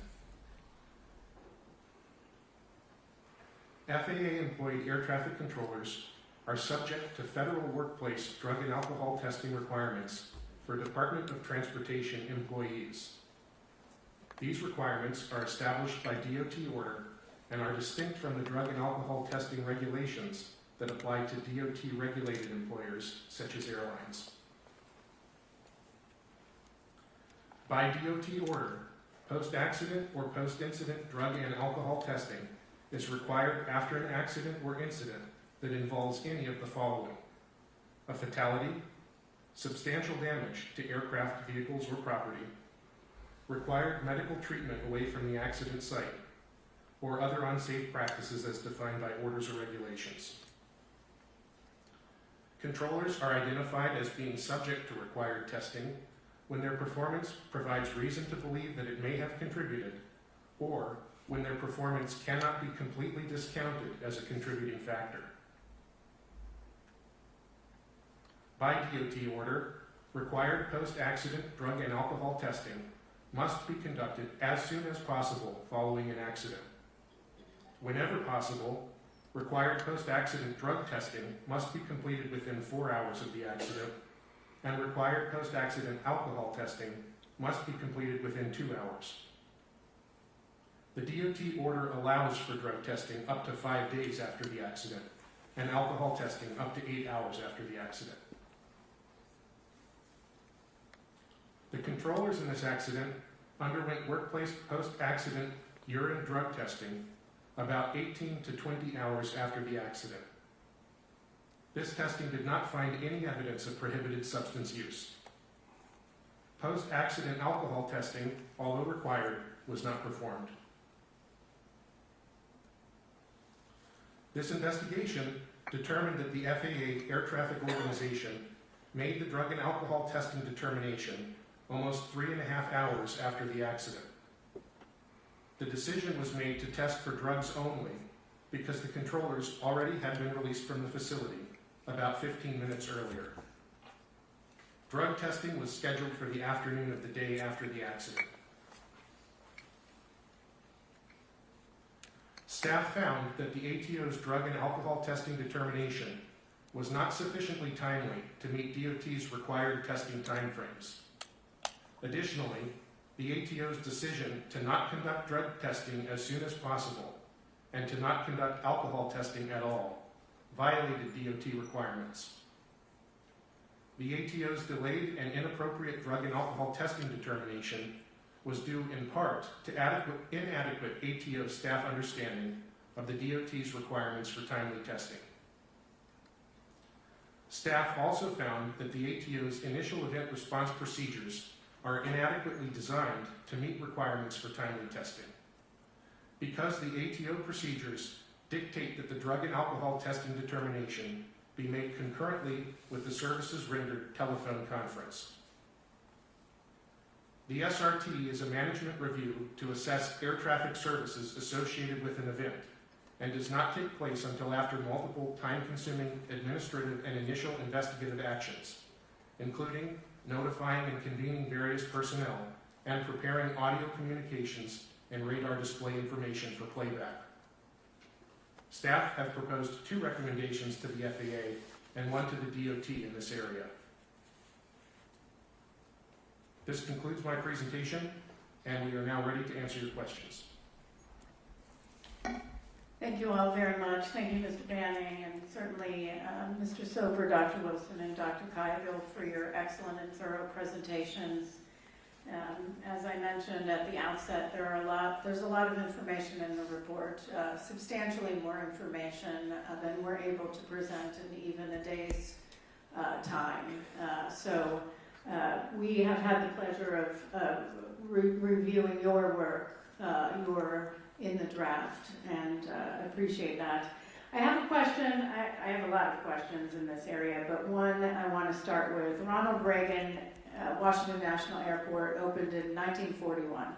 Runway 1533 was part of the airport's original configuration since it opened.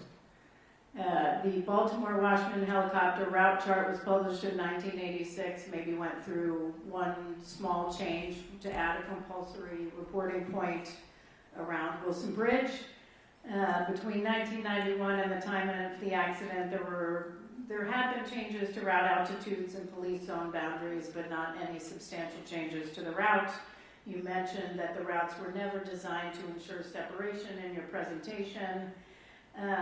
Yet we know over time concerns were raised repeatedly, went unheard, squashed, however you want to put it, stuck in red tape and bureaucracy of a very large organization, somehow didn't make it up. Repeated recommendations over the years, so much so that DC Tower took it upon themselves to create a helicopter working group because they had concerns. How is it that no one, absolutely no one, in the FAA did the work to figure out there was only 75 feet, at best, 75 feet of vertical separation between a helicopter on Route 4 and an airplane landing on runway 33? How is it nobody, until we did this investigation?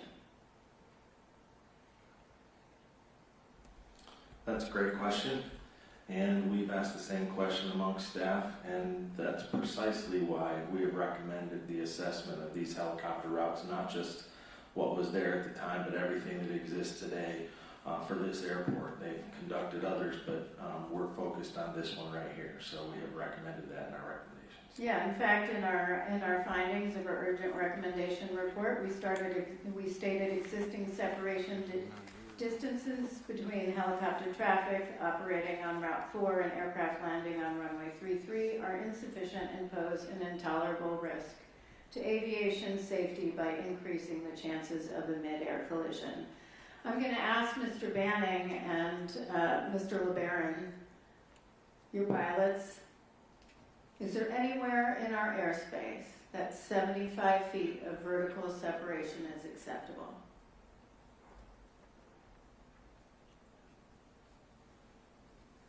I'd say not to me, as a pilot. Yeah, not that I'm aware of. Absolutely not. Absolutely not. But it wasn't until Ms. Moeller and others mapped it out, thank you for your work, that We figured it out. Years of nobody listening. Opportunities too. So I'm going to ask, FAA order states that terminal operations service area directors are responsible for conducting annual reviews of existing helicopter route charts to determine their accuracy and continued utility. Do we have any evidence that these annual reviews were conducted? No, we do not. We asked for that information and they were unable to provide that nor identify the individual that you just named. Right. Since then, it has been changed to the air traffic manager responsible for those, but at the time of this event, it was that individual that you named, and we have no evidence of any of it. Do we even know who the terminal, so we have no idea who the Terminal Operations Service Area Director is for the Baltimore-Washington helicopter route chart. That was the requirement, and the person responsible for conducting these annual reviews at that time. That's correct. We do not know, and as of 2 days ago, the FAA responded in the same manner. They did not either.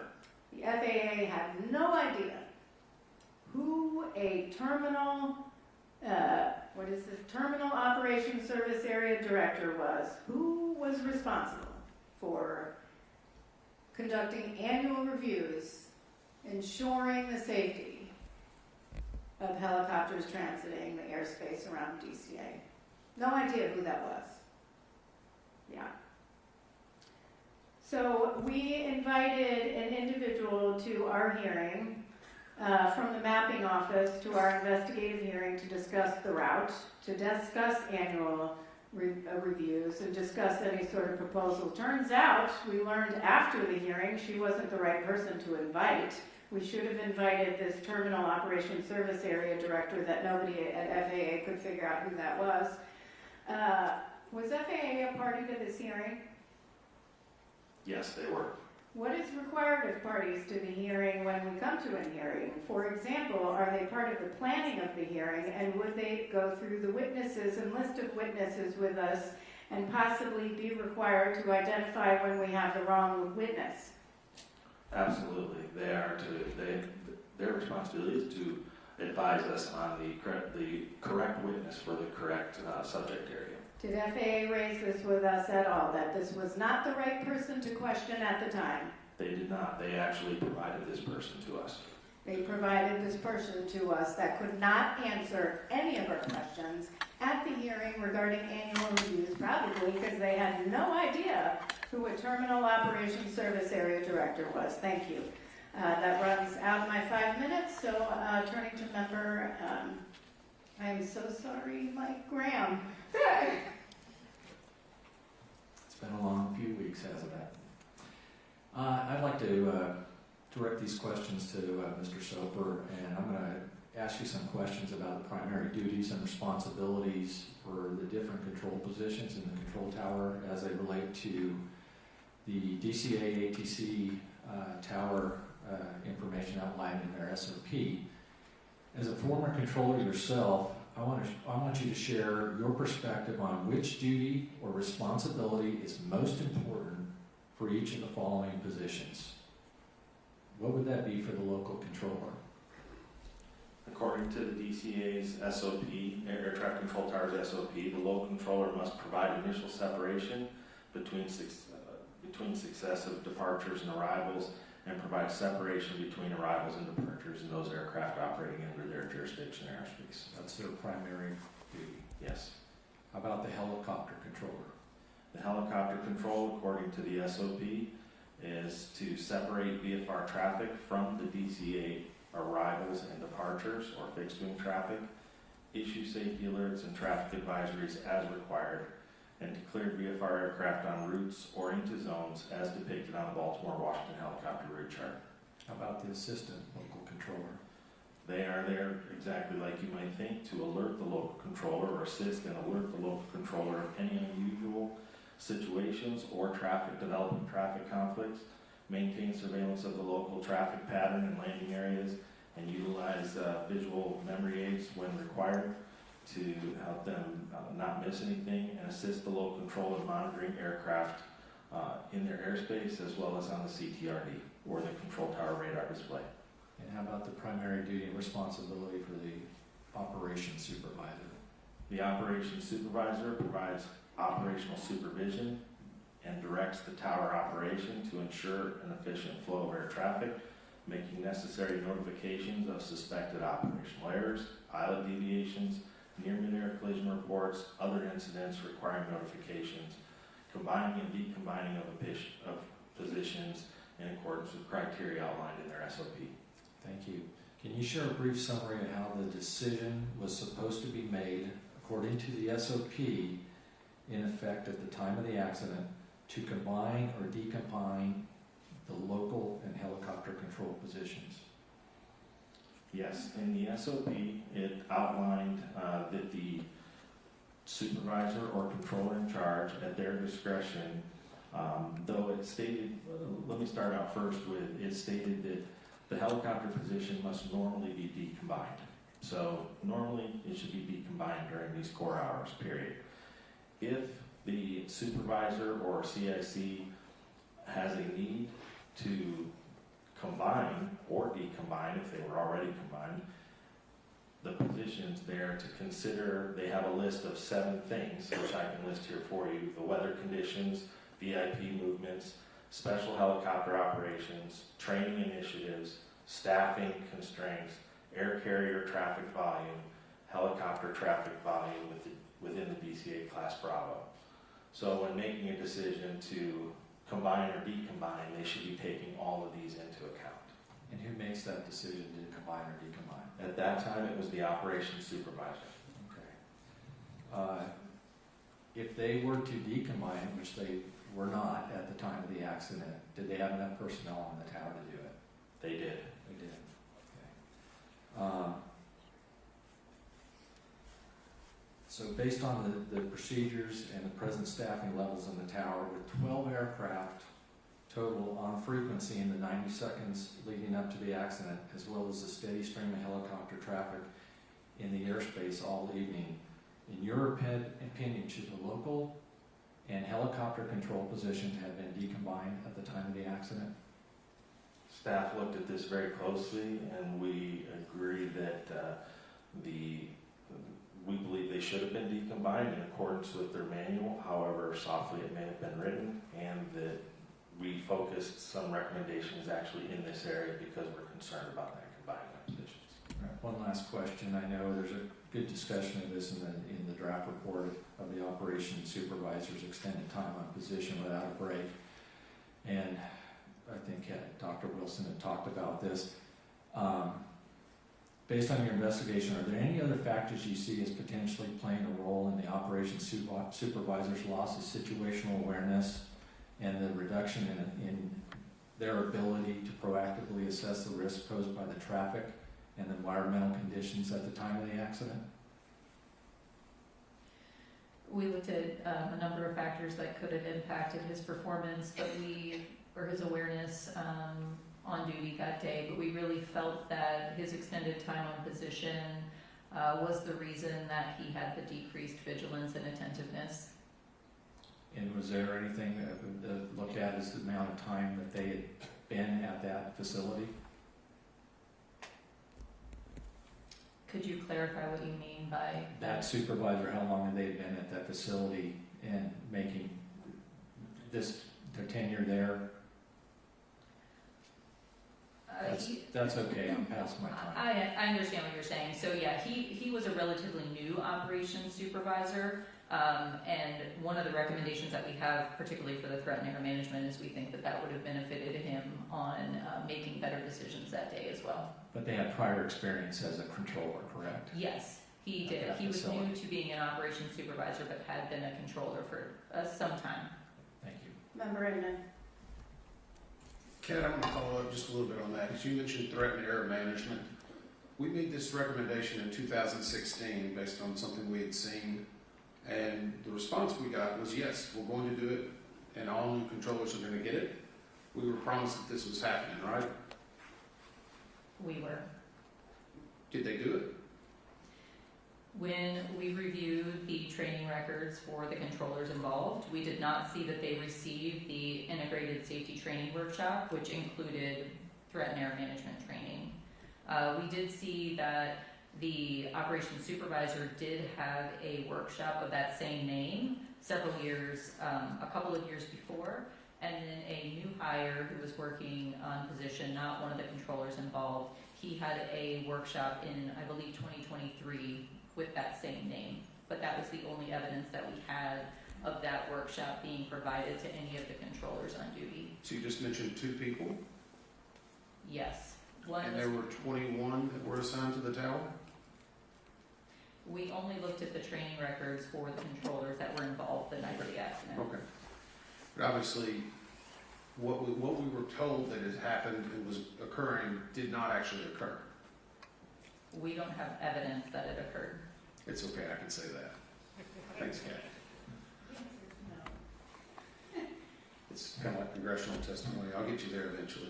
Dr. Cahill, you mentioned about alcohol and drug testing, and I know we don't know or don't believe that it may have played a role in this, but it's obviously a violation and something we've looked at many times before. Is that correct?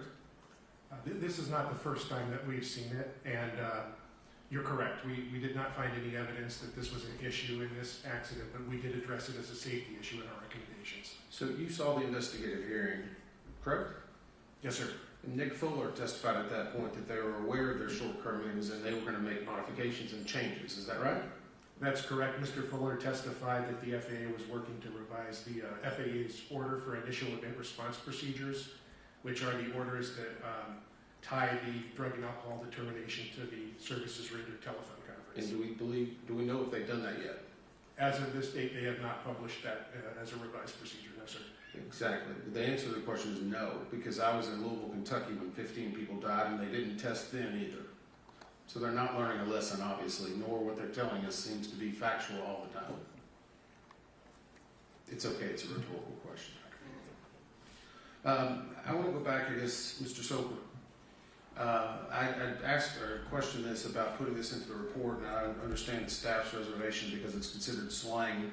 But can you tell us what squeeze play is? It was mentioned in several of controller interviews and was discussed somewhat in the reports. Yes, so there is no definition, formal or informal, for squeeze play. It is sort of a slang term, but controllers understand it for those times when you are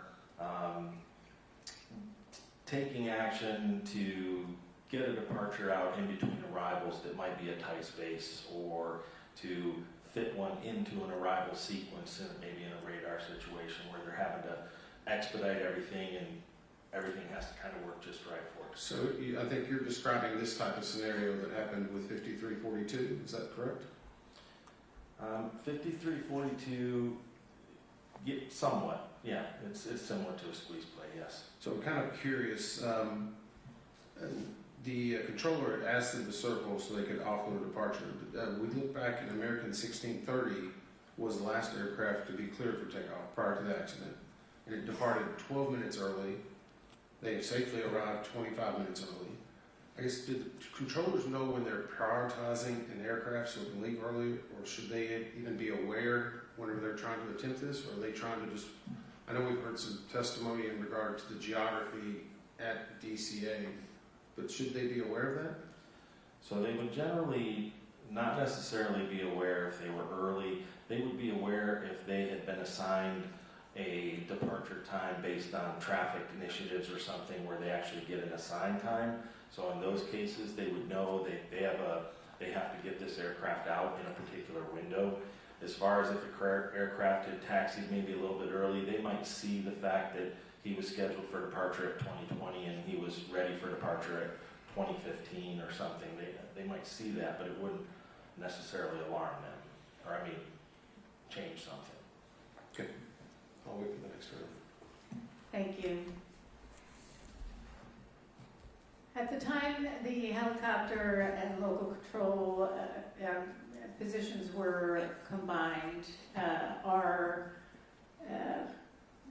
the communications for air traffic control all on speaker? For local control, yes, they are. At this tower, they keep local control communications on speaker all the time. So the operations supervisor could hear what was being stated? He should have been able to. Okay. Potomac, my understanding is that at some point the operations supervisor received a phone call from Potomac Tracon requesting a reduction in miles and trail, correct? That is correct. And essentially what that means is to reduce spacing to allow for more arrivals. Correct. What does that do for the controllers?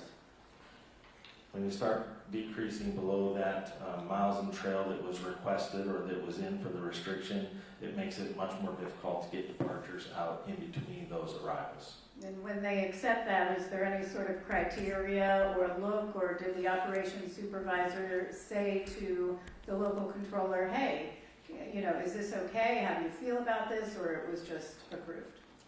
We have no evidence that he asked anybody, and according to the recording, it was relatively quick. When he asked, he responded immediately that it was approved. That it was approved. So they would reduce spacing and get more arrivals then, increasing workload for the controllers. What was the assistant local controller doing at this time?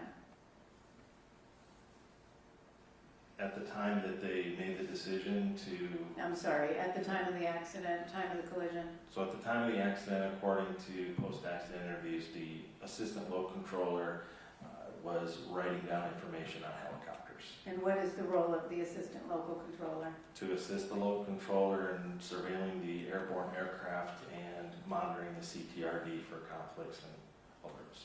Monitoring and helping alert? Correct. Okay, thank you. How was the mix of, actually I'm going to read this from our report because I don't want to catch off guard because you don't have the full report right in front of you. But I do think it's worth noting that in our report we state DCA is capacity constrained. Since 1991, annual air carrier tower operations increased from 175,224 to a peak of 294,312 in 2024. Over the same period, tower operations attributable to air taxi and general aviation declined substantially. Air taxi operations peaked in 2007 at 118,228 operations, but fell to 1,594 operations in 2024. General aviation operations declined sharply after 2001 from 32,286 to fewer than 3,000 operations per year in every subsequent year. Air taxi, GA, meaning general aviation, and military operations accounted for 43.8% of all fixed-wing instrument flight rules operations in 2007, but only 1.3% by 2025. This change also altered the mix of traffic operating at DCA, with smaller airplanes increasingly replaced by larger air carrier category aircraft. Because larger, heavier airplanes have more restrictive performance margins on DCA's shorter runways, demand for runways 119, the airport's longest runway, increased. What did this change in the mix of traffic do did this increase workload for the tower and any sort of coordination demands for local and ground controllers? It certainly did. We've documented in the report that as we mentioned earlier, even in my presentation, they have the busiest single runway in the National Airspace System, and what you just explained is precisely why. And they were using runway 33 to offload some of that traffic in order to get more in and to deal with some spacing, including other measures like tromboning and other things which we could talk about later. But my point is, this did increase workload, and did anyone in the FAA ever say, hey, maybe we should look at how things have changed at DCA? We have found no evidence of that and have made recommendations directly to that. Yeah, well, I wonder if they actually looked at any other airspace or major airports in the U.S. With that, Member Graham. Thank you, Chair. I think these are for you, Mr. Soper. How often are airport arrival rates reviewed? According to FAA procedure, they should be reviewed annually every February. Okay. And what factors go into those reviews to determine if an arrival rate needs to be reduced? I'm gonna look at my notes real quick. No problem.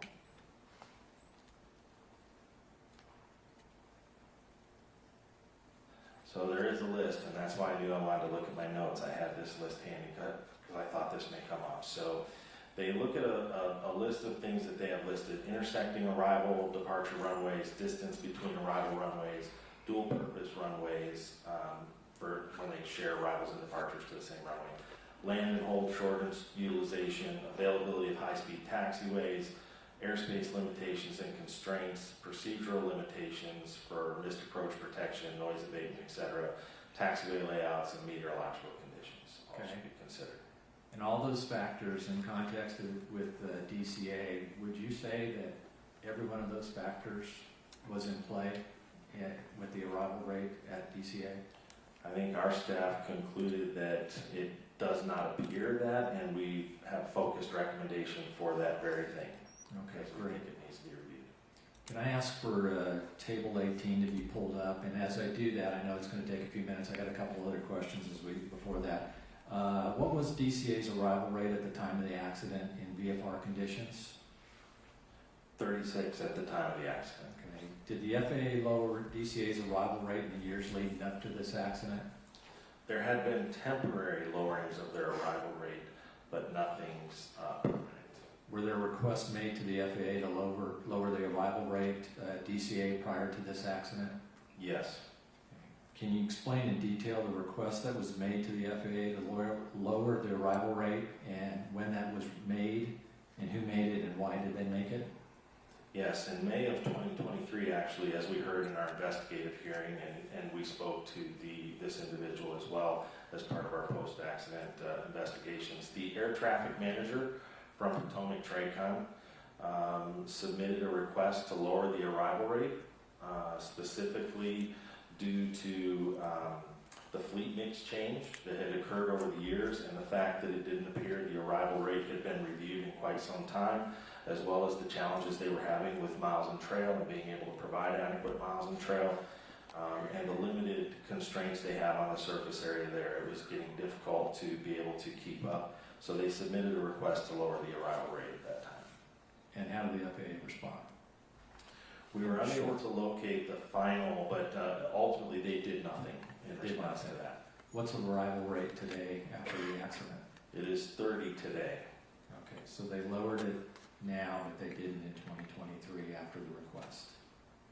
Correct, and it has fluctuated since the accident. You got table 18, please put that up there. You can see there. This is the percentage of flight offloaded per year to runway 33 when landing in the northbound configuration. Is that correct?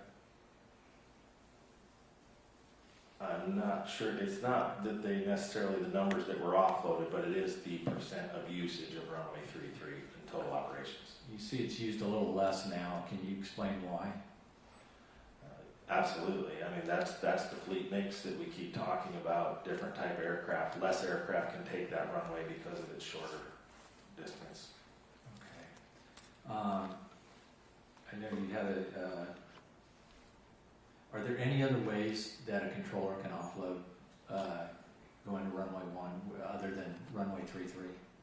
Sure, there are mitigations that a controller can apply, whether it's speed adjustments, some sequencing. They can even give turns. I know the chair mentioned tromboning, which is something that occurs out in the radar airspace, but turns and speed adjustments can, but they're not as effective. So they use 3.3 most often because it works very well. Okay.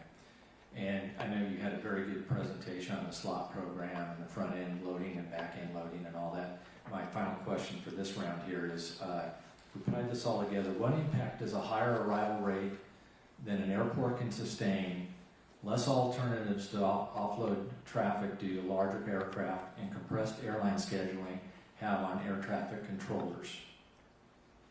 It increases all of their workload and increases risk. And it also makes them have to do squeeze plays and make it work? A lot of mitigation activities. Okay. Thank you. Member Evans? And so, in that regard, we heard some testimony earlier that the local controllers stated they were a little overwhelmed about 15 minutes before the actual crash. Then we also heard that 90 seconds before the volume had actually increased. How does a controller get out of that situation?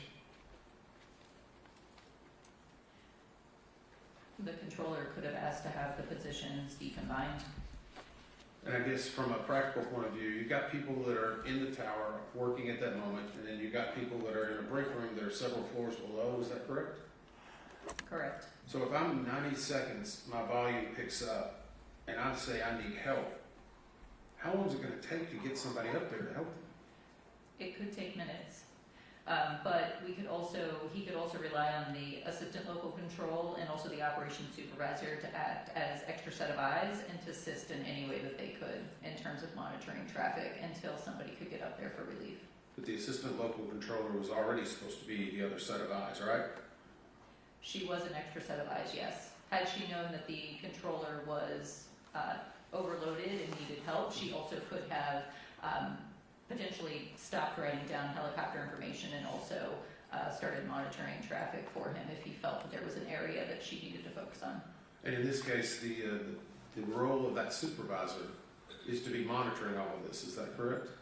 Yes. So what role did they have in monitoring this? They were on station for 4 hours, and I know we kind of talked about that, but in this case, the supervisor should be the one who starts to realize it before anyone else, right? Yes. Which is why we've recommended the threat and error management training, which we believe would help with that, as well as a risk assessment tool that they can use in real time. So was that supervisor the one that actually received it out of the 5?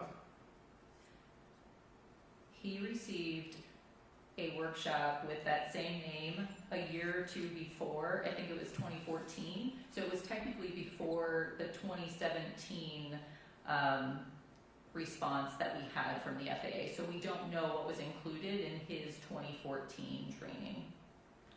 And so it sounds like he's been around for a long time. He was hired in 2011. Okay. I guess how does someone monitor whether a supervisor is actually actively supervising? There would be no one there, I guess, in real time monitoring the supervisor. So there's no real way of knowing if these supervisors are actively engaging unless it's brought up in other reviews. Is that correct? Correct. Okay. I'm going to go to and this is for a reference for later. I've got a reference that we can pull up, and I don't know if we need it. I think, Brian, 14 CFR 91.123. Whenever it talks about ATC clearance obtained. Great, thank you. It says no pilot in command may deviate from that clearance unless an amended clearance is obtained and an emergency exists or the deviation is in response to a traffic alert and collision avoidance system resolution advisory. So I guess my question is, in that regard, we're going to talk about TCAS and ADSB later, but in this instance, if they had gotten some type of warning, the pilots, could they have made any change? Or does it have to be what ATC actually tells them? Now, the pilot is always in final command of the aircraft, and in that case, I think we're talking about a traffic advisory or a collision avoidance alert to them with resolution advisory, and in that case, it meets that exactly where they will respond to that and they can break away from that clearance. Okay. And we may get to that in the next section. Do we know what the ATC scope showed at the time that this incident occurred? Because I know we've had discussions about whether it rounds up and rounds down. Yes, air traffic altitudes displayed on radar are rounded to the nearest 100 feet. And at the time of the closest time to impact that we can see there, the helicopter was shown at 300 and the CRJ was shown at 200. Wait, Do you have that reversed? I got that wrong, hold on. Let me check that.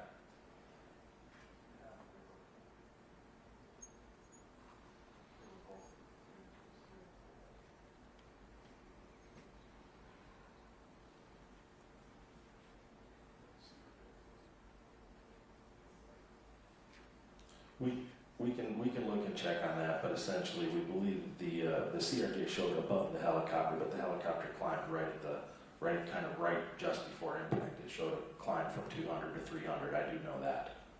Okay, so you'll just we can go on the next round. You can maybe answer that for me if that's okay. Yes. Okay, great.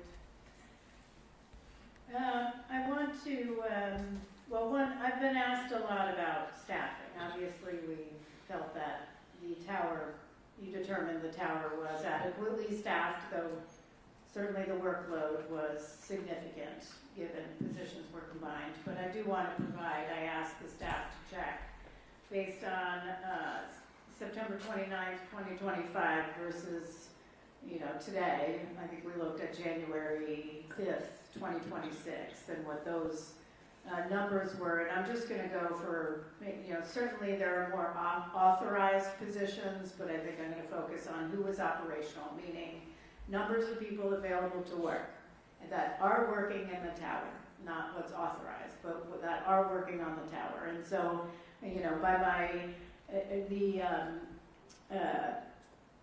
the draft report shows for certified professional controllers on January 29th, operational was 25. Today, 20. Traffic management coordinators, they had 2, today 0. Operational.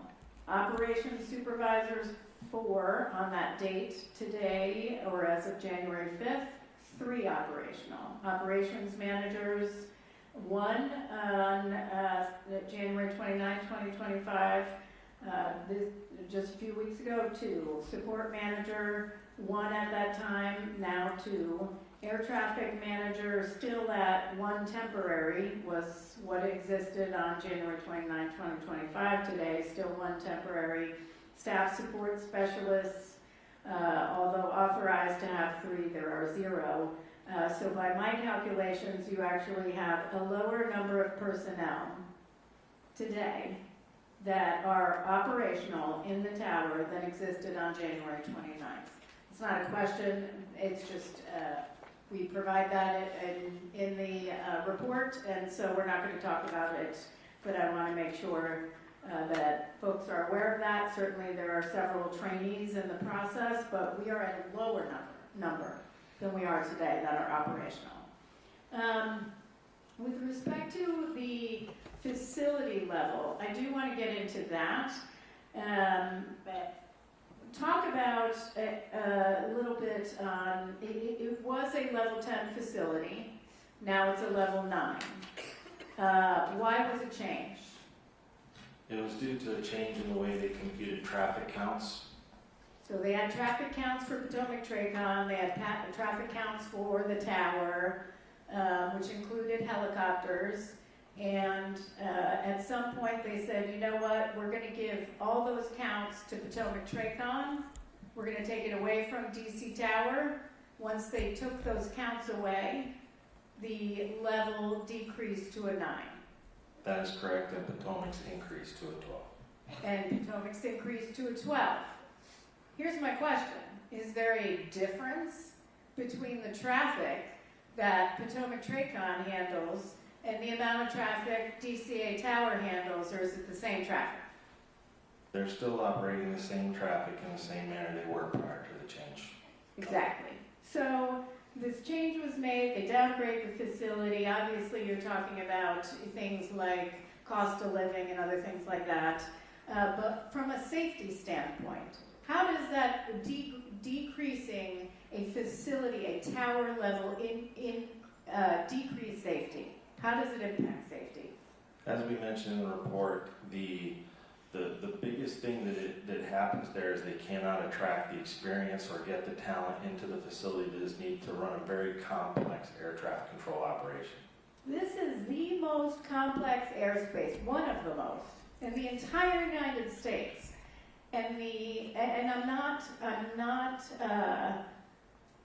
minimizing the experience of tower personnel at DCA Tower, but if you're going to attract personnel and have the most highly experienced personnel, you want a higher level facility. Why? Because they're paid by facility level.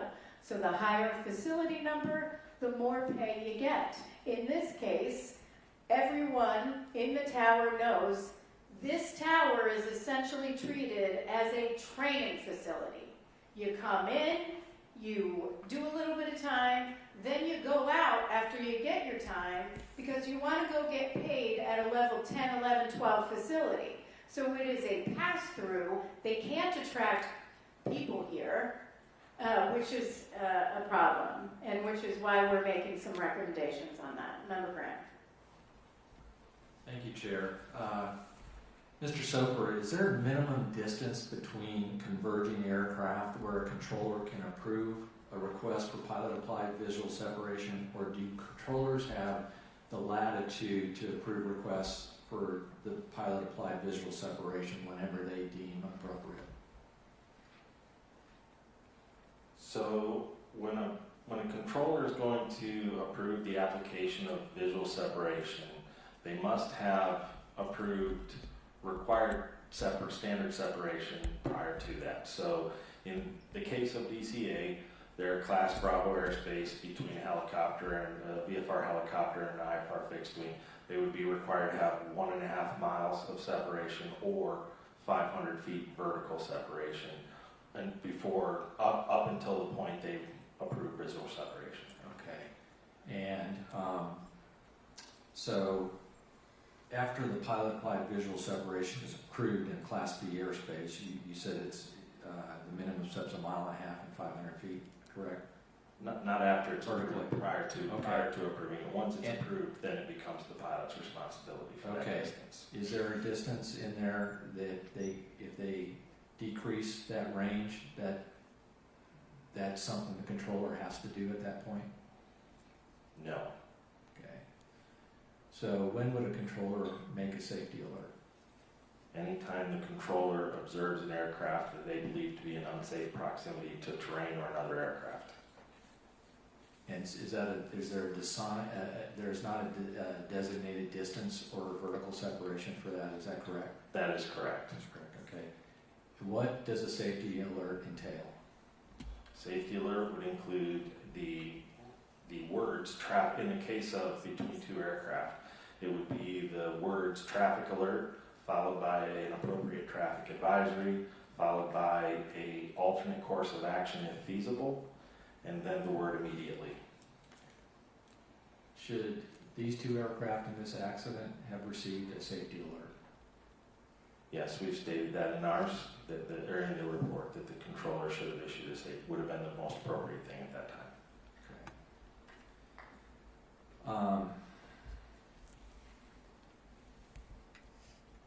Switch here a little bit.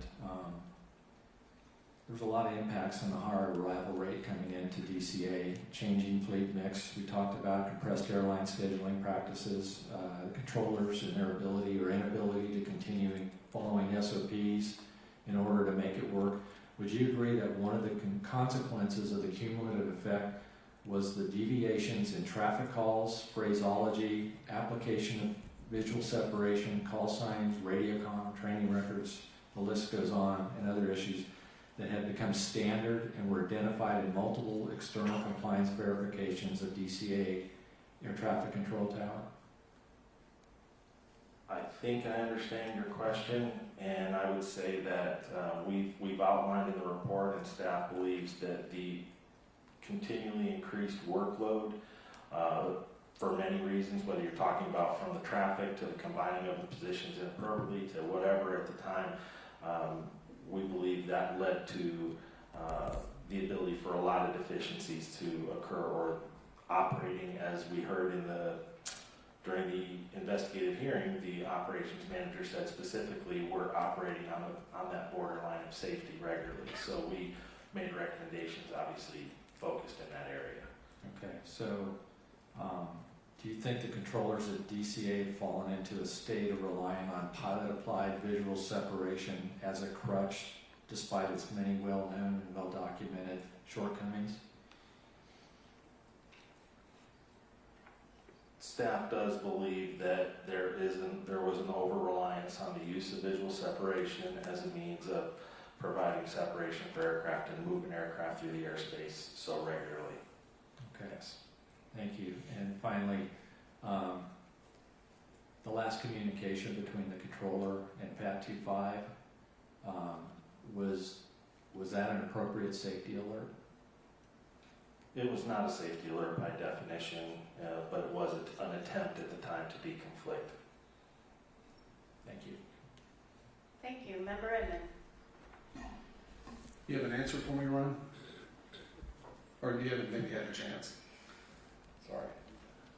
I do have an answer for you. According to the STARS maintenance replay, the PSA flight 5342 was at 400 and Pat 25 was at 200. The moment targets merged, we had 400 and 300. And so the controller, if they were looking at their scope, would have seen that, at least indicated on the scope, that it was 100 feet or approximately 100 feet, depending on the averaging of the recommended route maximum altitude. Well, it had actually been at 200 feet for a brief time there, where he was at 200 right up until he was at 300, then 200 for a little bit, and then came up to 3 right when targets merged. Okay. So, and that would have made a conflict alert, correct? The conflict alert was active at that time, yes.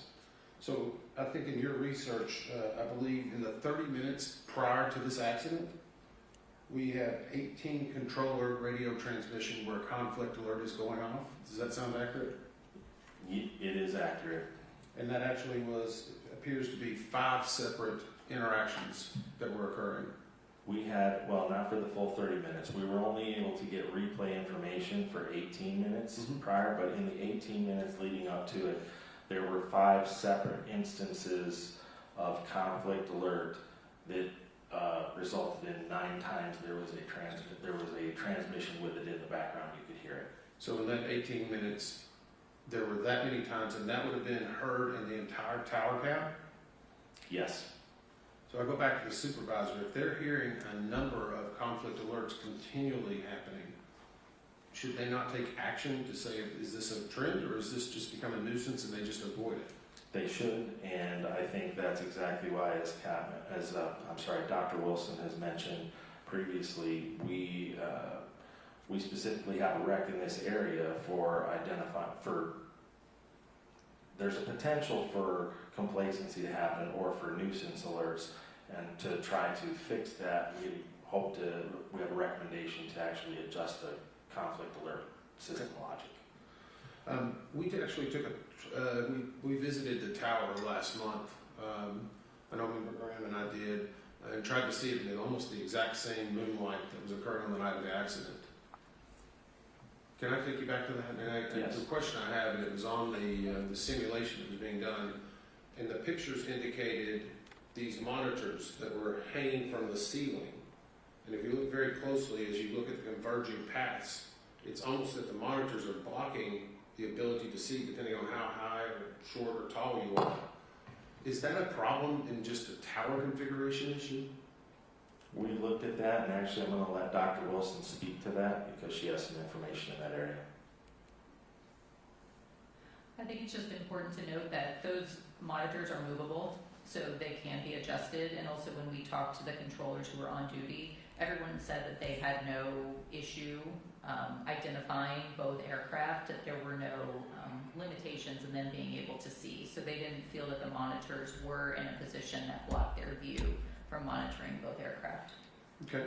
And during that tour, Brian, did we talked about whether the morale and the staffing had increased, or at least the perception of the training for that tower, correct? Yes. During that discussion, did we hear anything about any other towers that might be having the same issues that DCA was having at the time of the crash? I don't recall specific ones, but I do remember maybe 1 or 2 people from the FAA just kind of socializing that there's several, there's facilities across Manassas experiencing staffing problems and training deficiencies and the ability to staff appropriately. Yeah, I think that's my concern, as we were talking about. They may be getting the time and attention and the training, but is there other places in the United States? Are we going to sit here 5 years from now and say the data was there 5 years ago? Because we know now the data, the people were raising the concerns. People were saying this was dangerous 5, 10 years ago, and nobody was really listening. My concern is this somewhere else in the country? And do we know that they're getting the proper resources?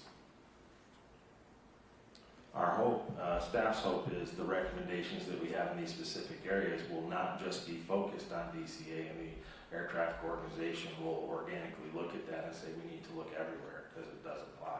How has their track record been in the past?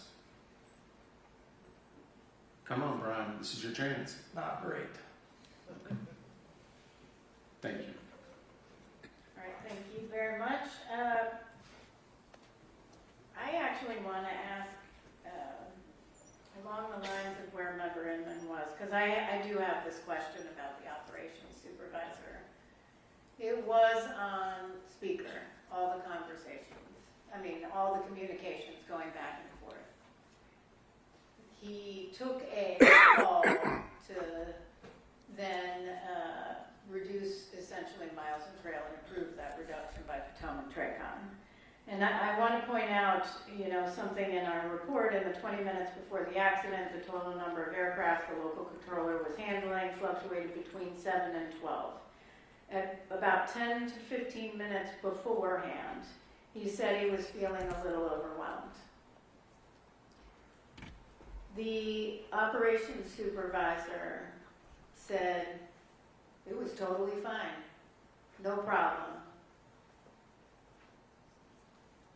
I was a little bit surprised by that. I mean, even if you have procedures in place on decombining, how do you even capture to one person, he's fine, to that local controller who's busy, and maybe doesn't have 2 seconds to say, hey, let's deconflict, while the operations supervisor is listening to all of this. Everybody in the tower is hearing it. I mean, how is that not complacency? I mean, we talk about reduced alertness and vigilance, but I raised this earlier about, is it complacency?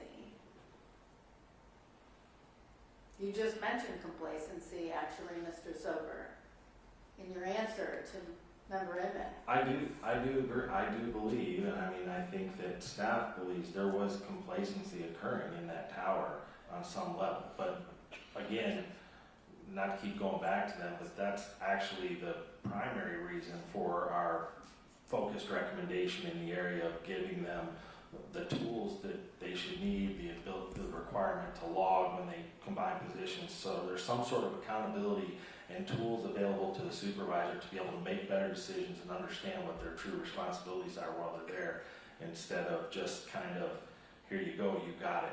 He had received very little supervisory training, from what was documented from the FAA, to prepare him for that job. And so we made recommendations there. We hope we'll improve that. Well, I think when we get to those findings and recommendations, they may have some more questions on that. You talked about, Member Graham had asked about what are essentially merging target procedures, where you do issue a safety alert. At what point, and Member Graham had asked about a communication, at first it was, do you have visual on that? Do you have visual on that CRJ? First of all, you can't distinguish between the CRJ 700 and anything else in the dark with night vision goggles at that point. But at 8:47 and 41.9 seconds, the communication of pass behind the CRJ was made. Yes. Okay, so 8:47:41, then the collision is 8:47:59, so we've got about 18 seconds in between. Is that when that safety alert, should that safety alert been issued instead of pass behind the CRJ? Is that when, I'm asking when that should have been issued? So from the stuff there, the time in which the safety alert should have been issued was when he first asked him, do you still have that CRJ in sight? Okay, so 8:47:39 seconds, so that provides about 20 seconds. Yes. Okay. My last question is, given that apparently no one we interviewed was aware of routine close encounters of helicopters other than people in the tower, was any organization in your opinion, effectively monitoring the potential for the risk of a mid-air collision between military helicopters and civilian aircraft in that area.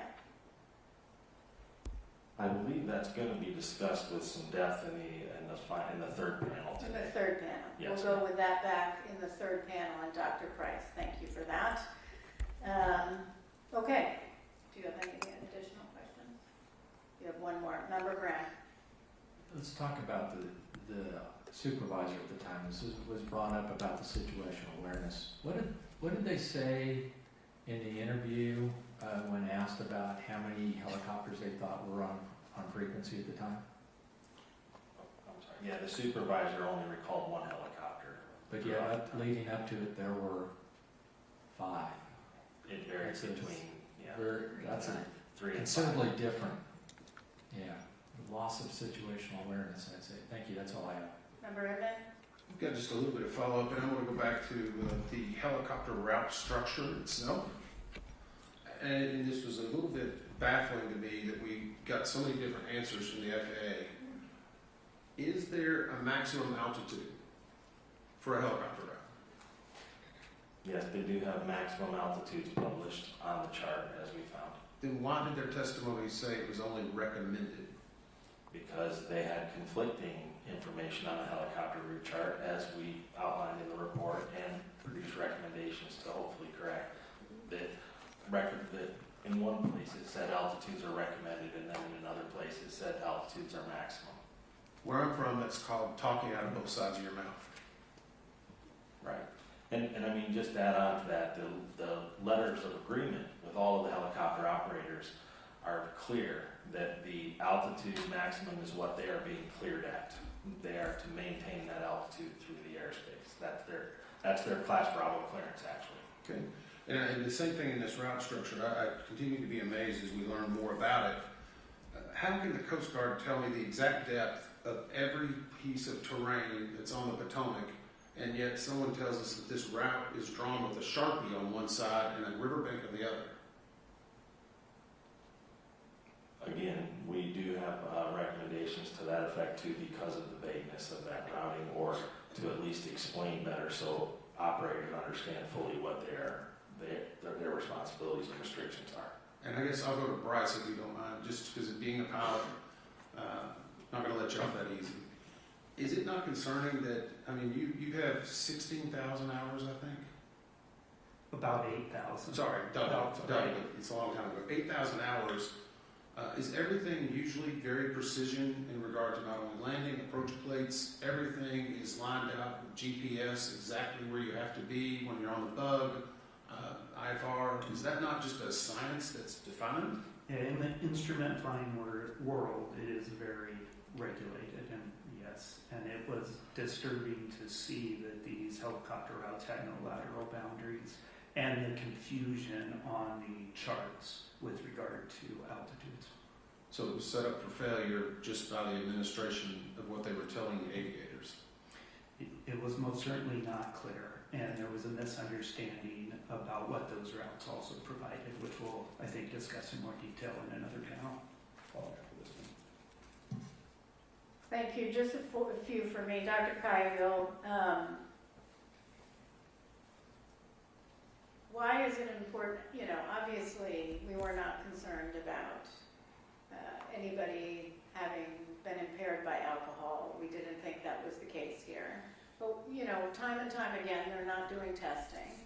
It wasn't just the UPS crash in Kentucky, but it was Austin, Texas, any number of investigations that we've conducted where time and again they're not doing testing. Why is it important to do testing? Well, doing testing provides us with investigative information, obviously, but beyond any single investigation, a primary intent of drug and alcohol testing is to identify and deter use of certain prohibited substances, as well as abuse of alcohol, with the recognition that that can impair performance of safety and security sensitive duties. So anytime you have a systemic barrier to this getting done on a regular basis, routine basis as required, that's a safety issue. It's a significant safety issue, and it's one that could be left unchecked. if they are not doing the required testing. That's correct, and that's why we have proposed several recommendations to try and close this loop and make sure that this testing that's required is actually being done. At the hearing, Mr. Fuller had stated, well, they didn't do testing because no one was in the tower. Mr. Soper, how long after the collision was somebody in the tower from FAA? Within minutes. 18 minutes, Yes. specifically. Yes. He also stated that they weren't quite sure there were any fatalities, and that drug and alcohol testing was required when they can confirm fatalities. We know that's not the only. Was it clear there was substantial damage? Was anyone unclear that there was substantial damage? Anyone? I think beyond what's obvious in this case, the important thing to point out, as you say, is fatalities were not necessary for testing to be required. That's right. That's correct. I have one last question for Mr. Soper or Mr. Banning, whoever wants to respond to this. We have significant traffic changes over time. We have no one who reviewed the routes. We have routes designed that were not designed to ensure separation. No safety reviews. We have arrival rates increasing. We have reductions in miles and trail, including reductions in miles and trail that night, which reduce spacing. We have less and less alternatives where controllers are using other measures to deal with getting increasing planes arrivals in due to pressure, offloading onto runway 33, reducing speeds. We have increased workload. We have a supervisor. We have all of this that was on speaker. We have a supervisor who didn't take action and then improved less spacing, more arrivals. We have an assistant local controller who had diverted attention to writing down something on helicopters at the time. And we have an entire tower who took it upon themselves to try to raise concerns over and over and over and over again, only to get squashed by management and everybody above them within FAA. Were they set up for failure? Panel 3 is going to hit this nail on the head. I'm asking you. They were not adequately prepared to do the jobs they were assigned to do. Great. Thank you very much. All right, that concludes our first portion of presentations and board member questions. And we are going to go to a 15-minute break. If we could come back at 12. We'll come back at 12. We're starting in at 12. Thank you.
PAT 25, and the target symbology will change from a blue diamond to a yellow circle when a traffic advisory is issued.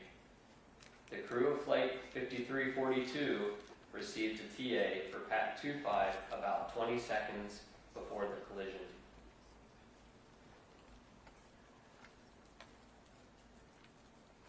Traffic.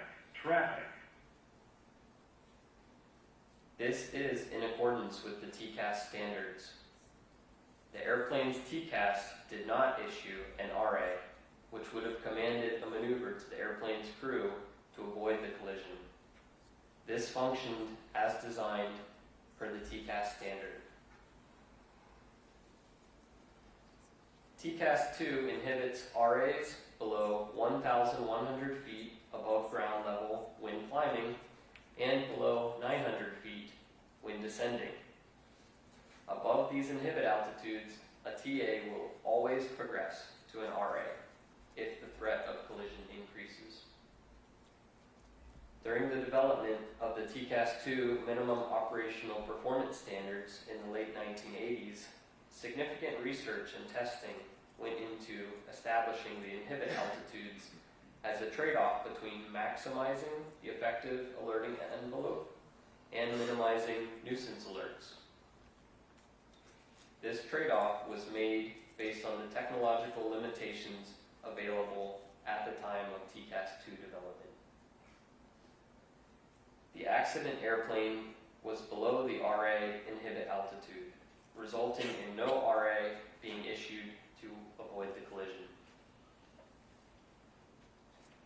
ACAS-X was developed as the next evolution of TCAS 2. The goal was to create a system that improved existing collision avoidance alerting while reducing the number of nuisance alerts. There are several variants of ACAS-X, including ACAS-XA, designed for commercial airplanes, and ACAS-XR, which is designed for rotorcraft.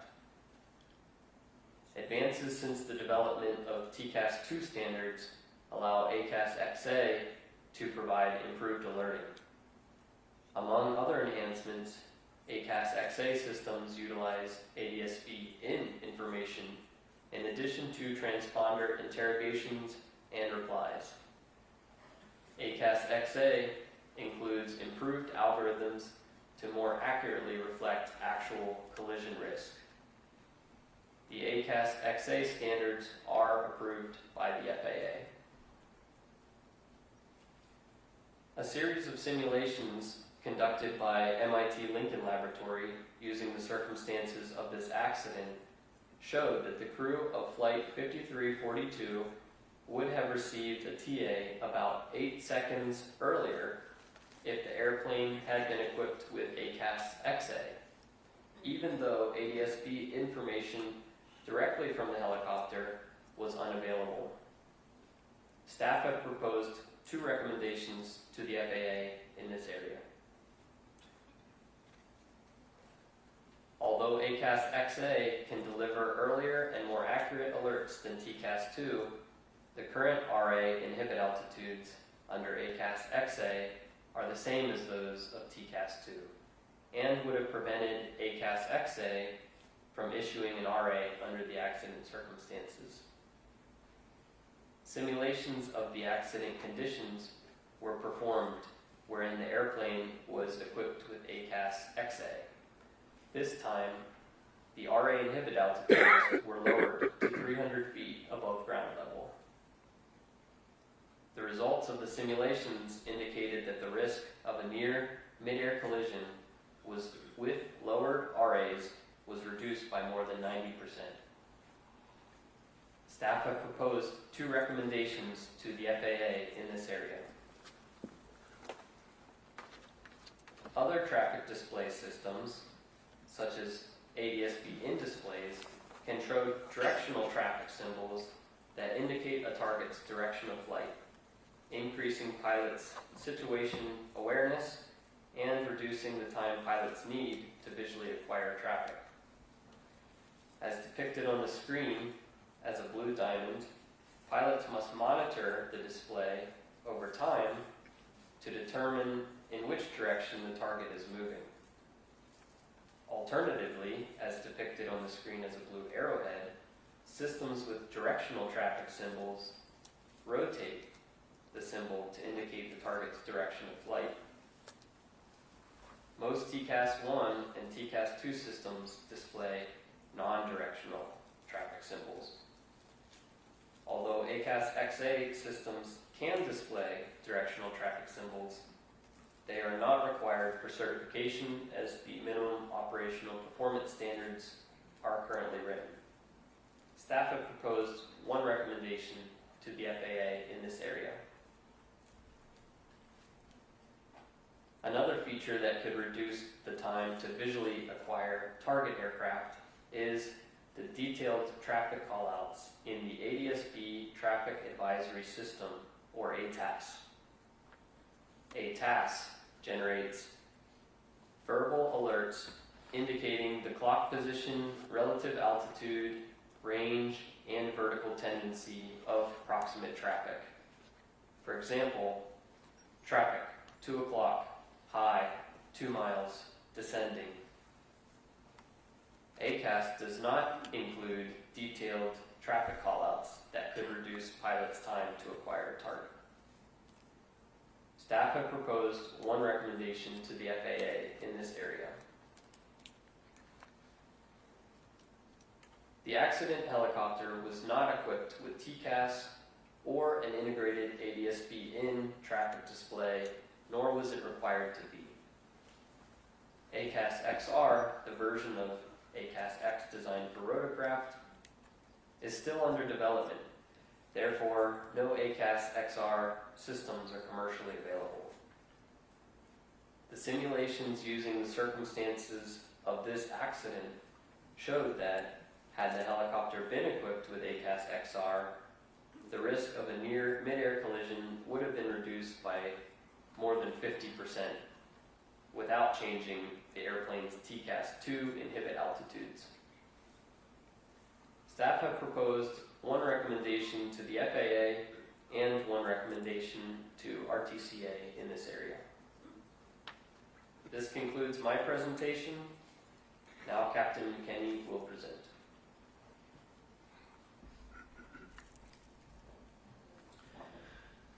Good afternoon. My presentation will discuss U.S. Army helicopter operations and specifically ADSB out policies, transponder issues, UH-60 Lima altimeter errors, and night vision goggle characteristics. FAA regulations that require ADSB out have exemptions for certain aircraft performing sensitive government missions where transmitting ADSB could compromise operational security. The Army Aviation Brigade Standard Operating Procedures, SOP, specifically states that air crews conducting sensitive or classified operations shall emit transponder modes 3A and C in lieu of ADSB out. Transponder modes 3A and C reply to radar interrogations with an aircraft assigned squad code and altitude making it visible to FAA radars. The SOP also prevented air crews from switching transponder modes in flight, which prevented them from switching from modes 3A and C to ADSB out once sensitive portions of the flight were completed. Pad 25 was not transmitting ADSB out during the accident flight, but had an active transponder. The lack of ADSB out information was not a factor because the transponder replies provided the same altitude information to ATC. A review of ADSB data from the UH-60 Lima helicopters at the battalion showed that the accident helicopter, as well as 7 others, did not have a recent history of transmitting ADSB out information since 2023. We found that an incorrect transponder setting on these 8 helicopters was the cause of the ADSB out issue. The Army Aviation Brigade Standard Operating Procedure restricted flight crews from changing transponder modes in flight. This restriction prevented flight crews from transmitting ADS-B out when flying non-sensitive portions of their mission. Additionally, the U.S. Army did not require a recurrent check of the installed transponder to ensure it was transmitting properly, including the ADS-B out function.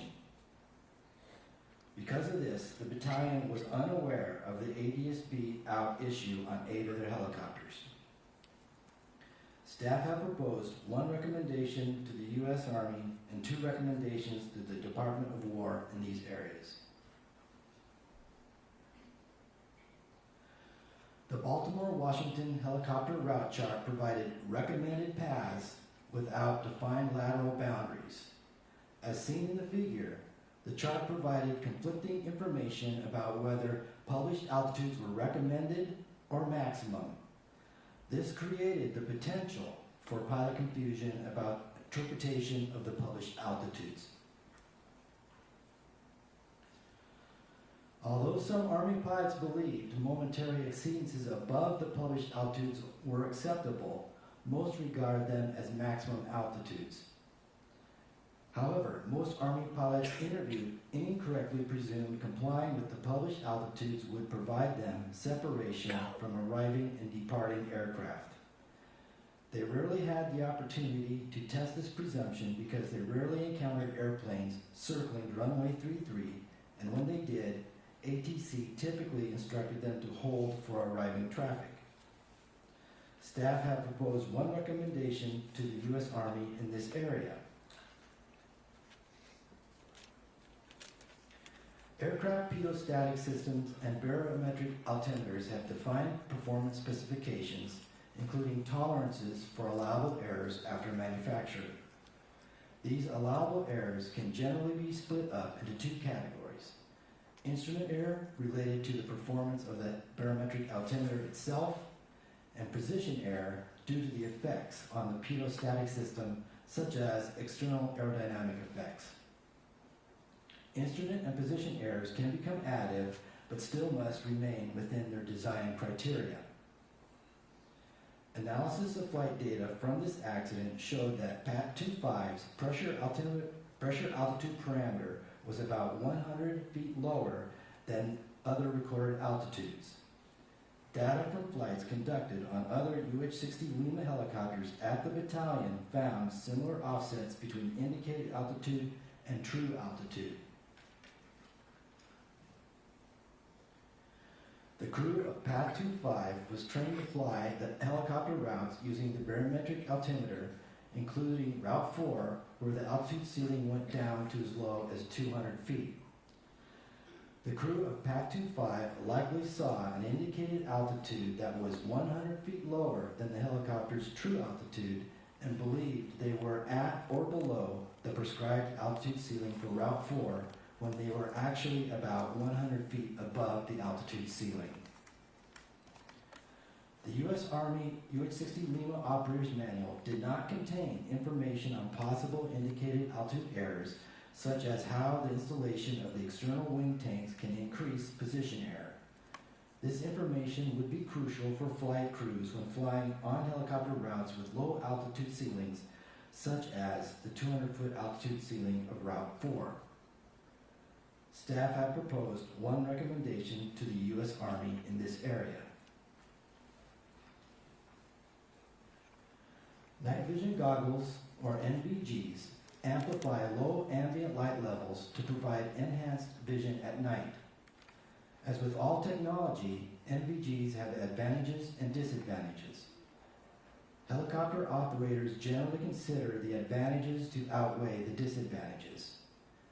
The advantages include improved nighttime visual acuity of low illuminated objects where normal night adjusted vision acuity is greatly reduced, along with the ability to identify objects, obstacles, and other aircraft at a distance.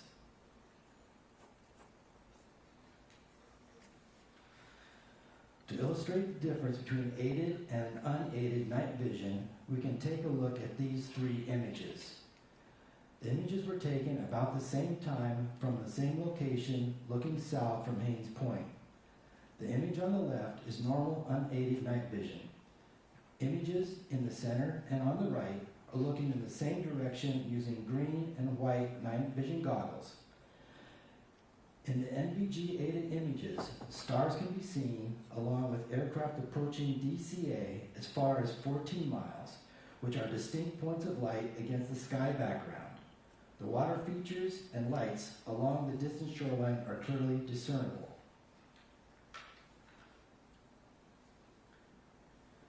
The disadvantages of NVGs include a field of view limited to 40 degrees, a monochromatic image, depth perception is degraded, both ground and airborne lights appear similar, light sources tend to have halos, and aircraft silhouettes are faint, making it difficult to determine type and size of aircraft.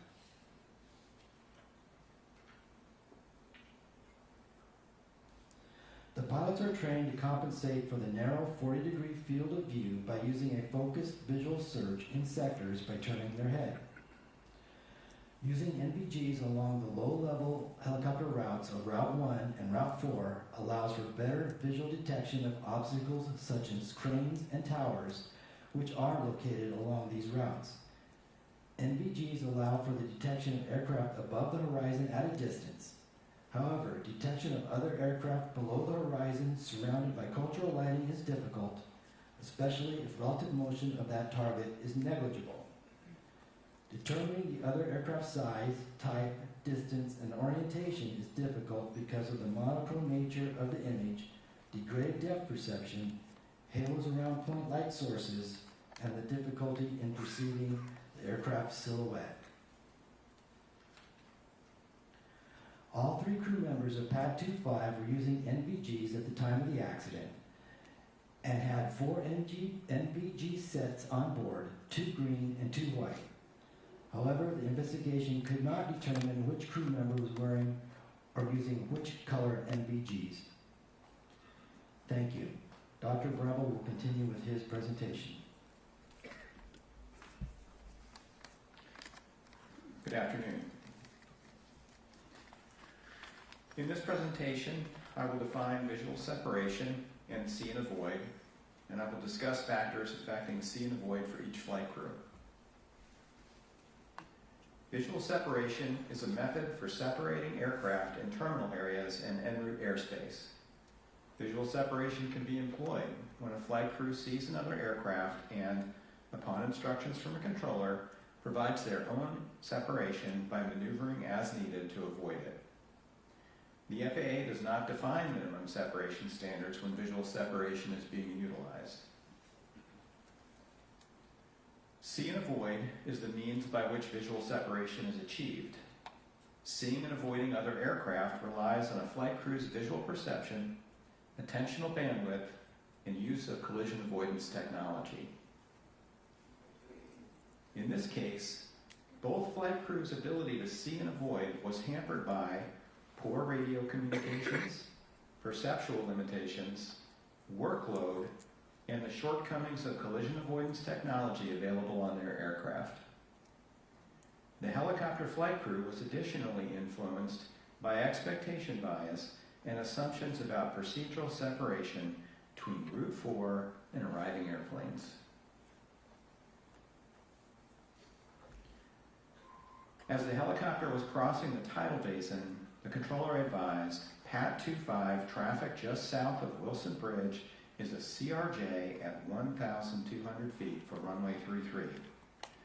Several other aircraft were visible in the same area at that time. NTSB night vision goggle observations conducted later from the roof of a building near the helicopter's position, illustrated by the image on this slide, indicate the helicopter crew was likely unable to visually identify the CRJ in question because it was surrounded by similar-looking targets. This slide shows the helicopter's flight path in green, the Mount Vernon visual approach to runway 1 in yellow, and the airplane's circling approach in blue. Helicopter CDR recordings indicate that the controller's statement that the CRJ was circling was inaudible to the helicopter crew due to static interference. The crew's workload was high at the time, and hearing the word circling might have helped them better anticipate the CRJ's subsequent flight path. As the helicopter traveled down the Potomac River, perceptual limitations subsequently reduced the ability of the crew to notice the airplane as a potential traffic conflict. These included the narrow field of view provided by the crew's night vision goggles, a window post that intermittently obscured the crew's view of the airplane, a complex array of adjacent city lights, workload, divided attention, and lack of apparent motion as the airplane converged. 12th Aviation Battalion pilots carried electronic tablets that were wirelessly connected to a portable Stratus ADSB receiver that provided ADSB-in capability. As shown in the yellow circle on this figure, the tablets ran a mobile application called ForeFlight that was capable of displaying traffic symbols overlaid on a VFR sectional chart. Pilots typically strapped these tablets to one thigh while flying the helicopter to assist with navigation and traffic awareness. However, viewing the tablets required pilots to tilt their heads down away from the outside view and the flight instruments as shown in this figure. Army pilots said they did not reference these tablets when flying low level on the DC helicopter routes due to high workload and the need to frequently reference both the flight instruments and the outside visual scene. Therefore, it is likely the pilots of PAT 25 did not reference the tablets when flying Route 4. The ForeFlight mobile application was capable of providing yellow traffic caution and red traffic warning visual alerts as shown on this slide with accompanying oral alerts.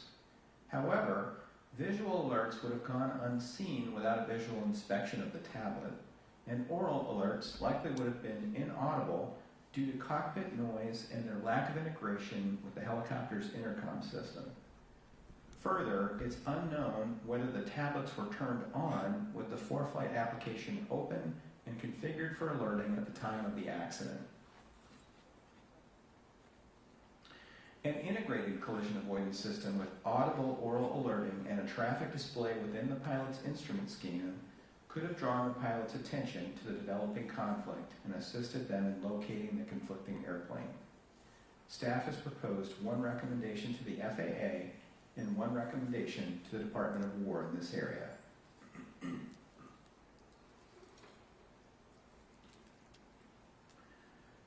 Radio communications came into play again when the controller asked if PAT 25 had the CRJ in sight. The controller did not provide a clock direction or distance. As a result, the helicopter crew did not know where to look for the target. As shown in this figure, there were multiple other airplanes in view that could have been mistaken for the CRJ. The local controller directed the helicopter crew, PAT 25 passed behind the CRJ. However, the crew was unable to hear the words 25 passed behind the due to a partially blocked audio transmission. As a result, the message the helicopter crew received was PAT CRJ. The instructor pilot responded that the crew had an aircraft in sight and requested visual separation. The controller, unaware that his transmission had been partially blocked, approved the request. Hearing the instruction to pass behind the CRJ might have prompted the helicopter crew to ask a question of the controller or perform a broader visual search. Staff is concerned that blocked transmissions can lead to miscommunications and reduce flight crew and controller awareness of potential hazards. As a result, staff have proposed one recommendation to the FAA and two to the Department of War in this area. The helicopter crew's communications and actions leading up to the collision indicated that they lacked an accurate mental model of the CRJ's location and intended flight path. As a result, baseline expectations likely drove the instructor pilot's visual search. Only 5 to 7% of northbound arrivals typically landed on runway 33. Therefore, the pilots likely assumed the CRJ, referenced by the controller, was one of several airplanes approaching runway 1. The instructor pilot's comment, "kind of come left for me," reinforces the idea that he thought one of the airplanes approaching runway 1 was the airplane in question, because although deviating to the left would have increased the distance from those airplanes, it would not have alleviated the conflict with Flight 5342. Moreover, neither the helicopter pilot nor the instructor executed an avoidance maneuver or vocalized any concern prior to impact, indicating they were unaware of Flight 5342 approaching from the left. I will now discuss factors affecting the airplane crew's ability to see and avoid. The local controller never provided a traffic advisory about PAT 25 to the crew of 5342. The use of separate frequencies by airplanes and helicopters prevented the airplane flight crew from hearing the helicopter's radio transmissions. This likely reduced the crew's awareness of the helicopter's location and intentions and their ability to anticipate a potential conflict. FAA guidance on pilot response to TCAS traffic advisories, which had been adopted by PSA, stated that pilots should respond to a traffic advisory by attempting to establish visual contact with the intruder aircraft.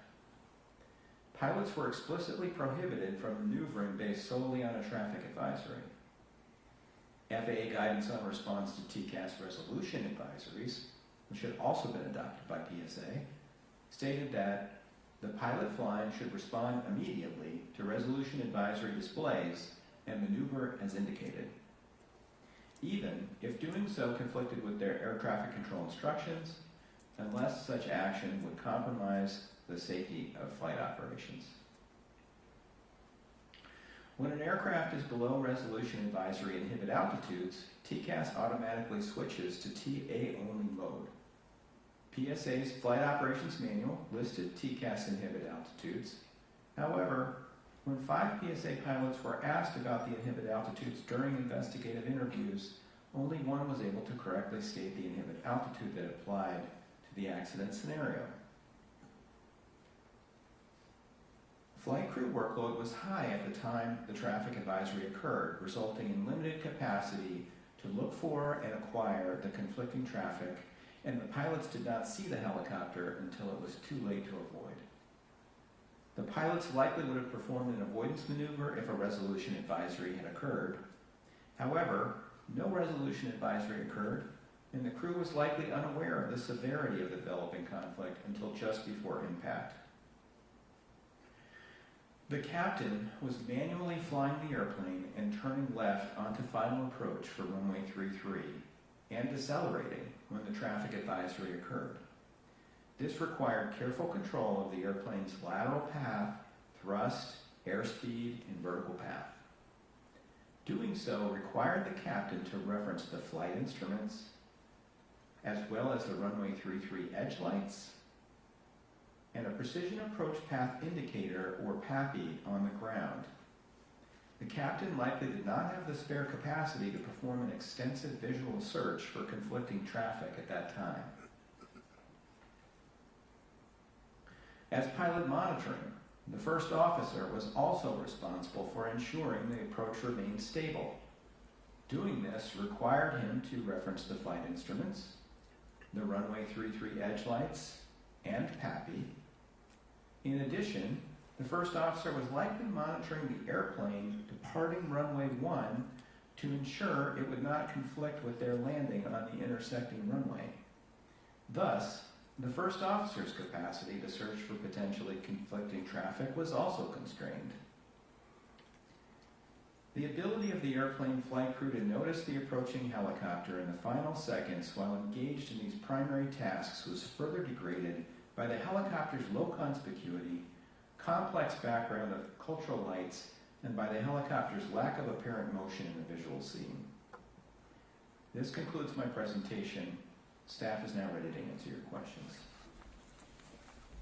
Thank you very much. We will now move to board member questions. We'll start with Member Grant. Thank you, Chair. I want to pick up with visual separation as it applies to the helicopter operator. It was clear from the interviews we did and the investigative hearing and other information uncovered during the course of this investigation that all helicopter operators in the DCA Class B airspace had come to expect that they would request visual separation from DCA tower almost immediately. Is that correct? Yes, it is. And that, I want to iterate this point. It wasn't just Army. It was all the civilian operators also, according to Mr. Dresser's witness statements in the hearing. That is correct. Was it also true that in an interview with the Army Standardization Instructor pilot post-accident, he stated that he and other pilots he knew would request visual separation from traffic that they had not yet visually acquired? Yes. Are pilots allowed to request visual separation from traffic they have not positively identified and acquired according to FAA regulations? No. No. I'm kind of amazed by that comment in the interview. You being a long-time pilot, as myself, and I think Captain Stone in the back, long-time pilot. When you're given a traffic call, what are you to do, and what is your response to air traffic control? Yeah, once you receive a traffic call, then you search for the traffic and you identify it. If you can't identify it, you tell traffic that you have negative contact or that you do have visual contact. Okay. Would you agree with that, Captain Stone? Absolutely. Absolutely, yeah. And if you're still looking for it, you maybe make some comment like that I'm looking for the traffic. But once you identify it, and then you ask for visual separation, are you required at that point to keep your eye on that traffic? Absolutely. And if you lose the traffic at any point, what should you do? You'll have to notify ATC that you have lost the traffic. Yeah, traffic is no longer in sight. Would you agree with that, Captain Stone? Yes, that is correct. Did that happen in this case? No, it did not. Did not, no. I like that you pointed out the fact that it would be pretty much impossible to pick out which one the traffic was in your visual study out there. Now, 15 seconds prior to the collision, the helicopter IP, they were about a mile away from 5342. A requested visual separation, is that correct? I believe so, yes. Do you believe, or the rest of the team believe, that they had sight of the correct aircraft at that point? We don't believe he had sight of the correct aircraft. Yeah, I would agree. And unfortunate for them. Do you think if they, and this is an opinion question, if they had sight of that aircraft where it was, they would have made some kind of positive control movement to deconflict with the aircraft? Absolutely. Had an appropriate safety alert from the air traffic controller, would that have helped in this situation? I believe it would have, because it would have directed their direction they needed to look for the traffic. So they would have looked in the 1 to 2 o'clock position for the traffic, and they would have possibly identified it. I agree. Do you feel, I'm going to ask this of Dr. Bramble, do you feel the lack of the circling call that they did not hear, the helicopter crew, do you think that played into them not being able to visually acquire the aircraft? I do think it had an impact, yes. Now they did, as far as we can tell, did hopefully hear 3-3, but how do you think that played into this at all? So they were high workload at the time, calling out cranes in the middle of a turn. The instructor was giving the pilot feedback on use of pedal, and they heard this partial transmission that said the CRJ was going to 3-3. Realizing that was going to conflict with their flight path further on Route 4, required them to do a fair bit of thinking about the transmission, and it appears that they didn't process that information very deeply, just thought that target is a long ways away, we'll worry about it later. If they had heard the word circling, that would have been a salient cue that something unusual was going on here that they might need to keep an eye out for. We'll talk more about this when I come back on it. Thanks. Thank you, Member Inman. So, I just want to establish something, I guess, a little bit of a baseline. Bryce, have we established what we believe to be the exact altitude at which this crash occurred? Yes, I think we have. I think we believe it came together at 278 feet. Is that correct, Ms. Midair? Yes. Okay. I just wanted to try to get that. Captain McKinney, I want to go back to your presentation, your deck, and it was on page, I just want to clarify something. It was on page 25 that we stated PAT 25's pressure altitude was 100 feet lower than other recorded altitude data. But then on the next slide, we say on page slide 26, likely believe they were likely indicated altitude 100 feet lower than true. Do we have a difference between what we verified and what we know to be absolute? Between the absolute altitude of what the aircraft was at versus what we believe they thought they were at. I'm sorry, one slide says that it was 100 feet lower. The next slide says likely was 100 feet lower. It might just be a statement, but the FDR recorded pressure altitude, if you made the correction for the local barometric conditions, was 100 feet lower than the other altitudes. And we believe that that is likely what they saw on their altimeter. Okay. I'm just trying to get to that area because it's when we say likely and was, sometimes that could be a little bit different. So we indicated, at least in the airworthiness report, that flight testing by Sikorsky found that the installation of the external store systems would increase this position error, meaning that would change possibly what the altitude would be. Is that correct? Yes, when you install the wing tanks, it changes the pressure dynamics around the outside of the aircraft and can lower the recorded pressure altitude. So is there any way for a crew to mitigate that, or do they have to just take it into account and know that it's there? I would pass this to Mr. Shin. Shin who? For the UH-60L, the crew would have to take that into account mentally in their mind. So is there anything in there, at least pre-flight or training or manuals, where they know they're going to have stores that they would pre-brief or at least indicate that or make it aware between the crew? That information was not in the UH-60L operator's manual. So they just kind of have to know? We don't believe they knew, since the Army did not have that published in the manual. Okay. And we have a recommendation in that area. I understand. I'm just trying to build into some of the, as we said before, there's not individuals. This is a systemic issue with a lot of manuals and a lot of policies.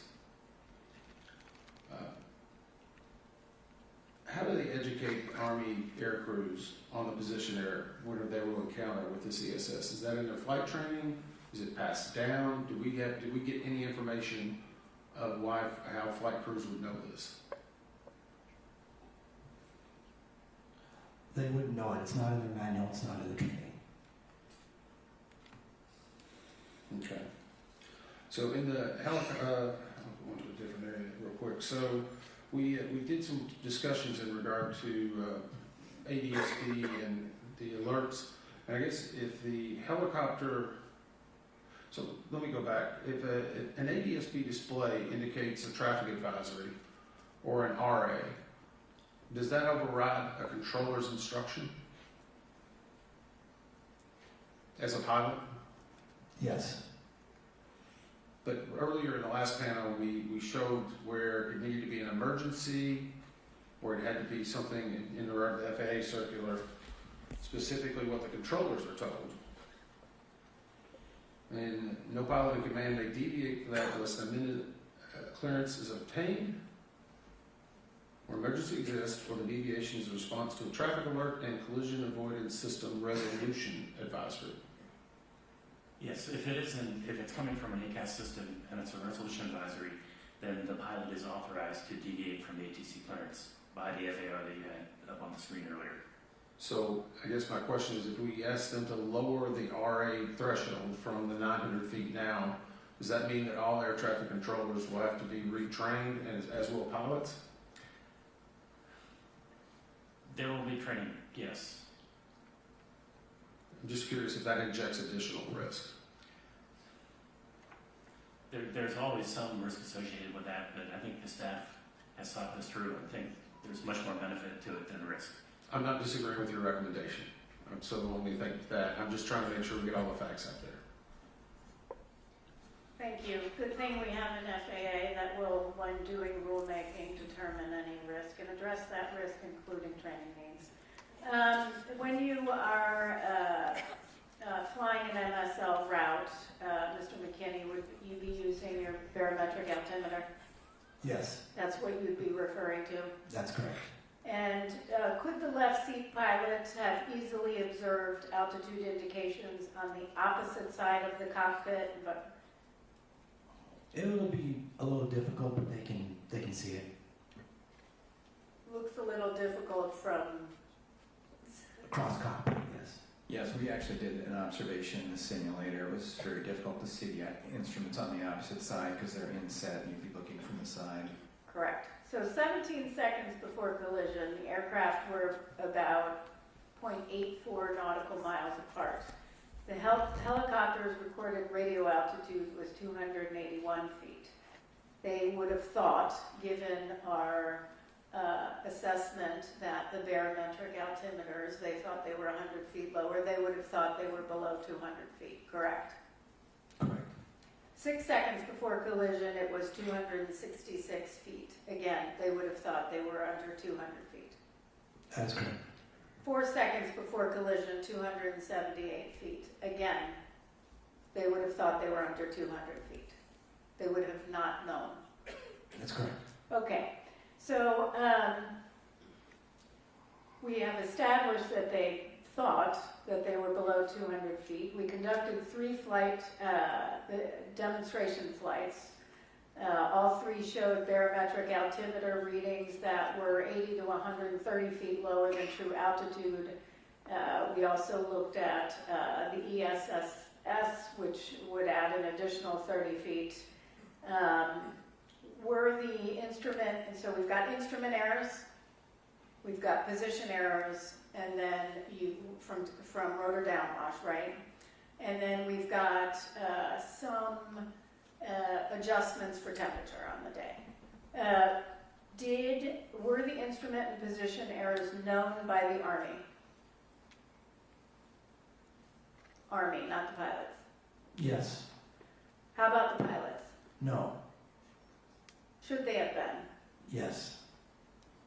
Would it have made a difference if they actually knew they were below 200 feet? I believe it would. They would incorporate that into their training, and then they would fly a more appropriate MSL altitude on those routes. Yeah. So you have this tolerance stack of a bunch of instrument position errors. You've got temperature correction, which all add up to this 100 feet. Then you've got the addition of 30 for the ESSS. What is the Army doing to address this?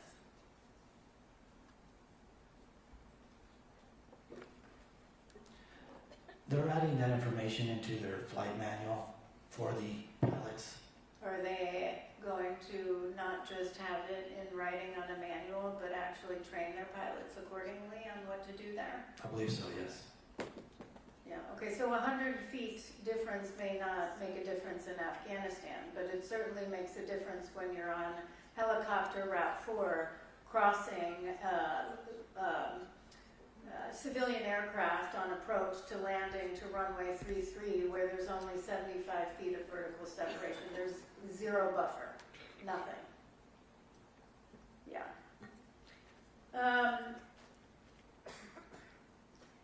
Dr. Bramble, can you talk a little bit about your expertise? You're a national resource specialist for the NTSB. Talk about your expertise in human performance and some of your background.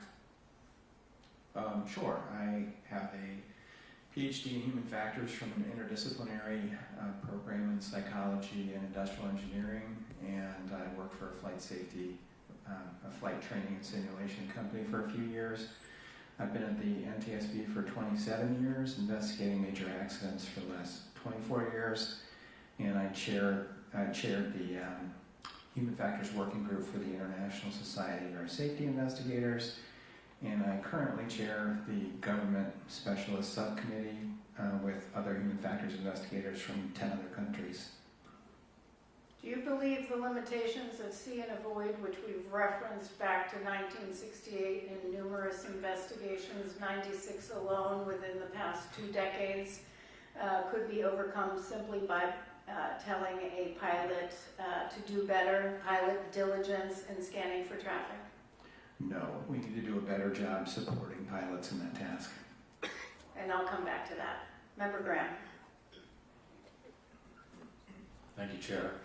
I want to go back to trying to figure out why PAT 25 crew didn't positively identify Flight 5342. Dr. Bramble, can you explain what expectation bias is? Sure. It's sort of related to confirmation bias in that when you have a strong expectation about things going a certain way, you tend to notice confirming information and overlook disconfirming information. And is expectation bias a well-known vulnerability in human performance? Yes, it is. Yes, we see it a lot, don't we? Yes. Captain McKinney, did Army 12th Aviation Battalion flight crews receive any specialized training on the route structure, including approach and departure paths at DCA?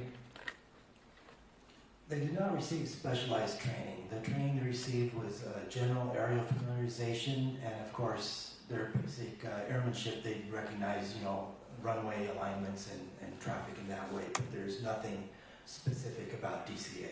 Okay, so would it be fair to say that their expectations for where traffic would be arriving and departing from a DCA would be driven by their experience? Yes. Okay, rather than formalized training, correct? Correct. Okay. As we pointed out in that table I had up earlier, table 18, we see that about 90% of that traffic, even at night, goes on the north flow, land in runway 1. Majority of that traffic was landing on runway 1. So, with their prior experience, I would say the majority of the time, if not almost all of it, they would have been seeing traffic landing on runway 1 and not on 33. Would that be correct? Yes, that's correct, and that's what we heard in their statements also when we interviewed them. So, Dr. Bramble, would that lead to some expectation bias maybe? Certainly, that's perfect setup for it. Yeah, I mean, I might have a little theory here and be speculation, but I don't think that hearing anything on 3.3 or the circling before 3.3 would have made a difference in this case, unfortunately. Knowing what expectation bias is, and if you don't have that traffic initially, but you're looking at a line of lights, that may have led them to continue to look towards runway 1 immediately. It's a theory, but we don't know, and we'll never know. Let me move on to Mr. Wagner. I'm going to talk a little bit about ACAS XR.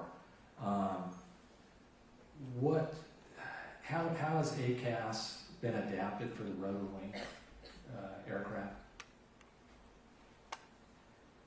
ACAS XR is different from previous iterations of ACAS in that instead of just offering vertical maneuvers to aircrew, it offers also horizontal maneuvers, and additionally, the committee that's writing the minimum operational performance standards is looking at having significantly lower inhibit altitudes for XR when compared to XA or XO, for instance.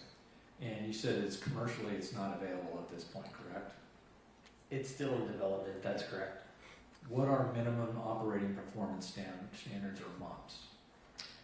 So minimum operational performance standards, MOPS, those are basically a set of criteria that an organization like RTCA develops to say what a company would need to verify that their product meets those standards in order to get a certified product.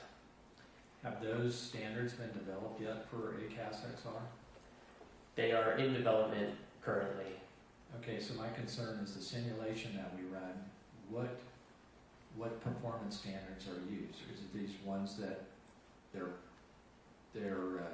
maybe they're thinking of having, or what do we know? What are the performance standards for the simulation? So the simulation used performance standards that they are still in draft. There's some ability to modify those.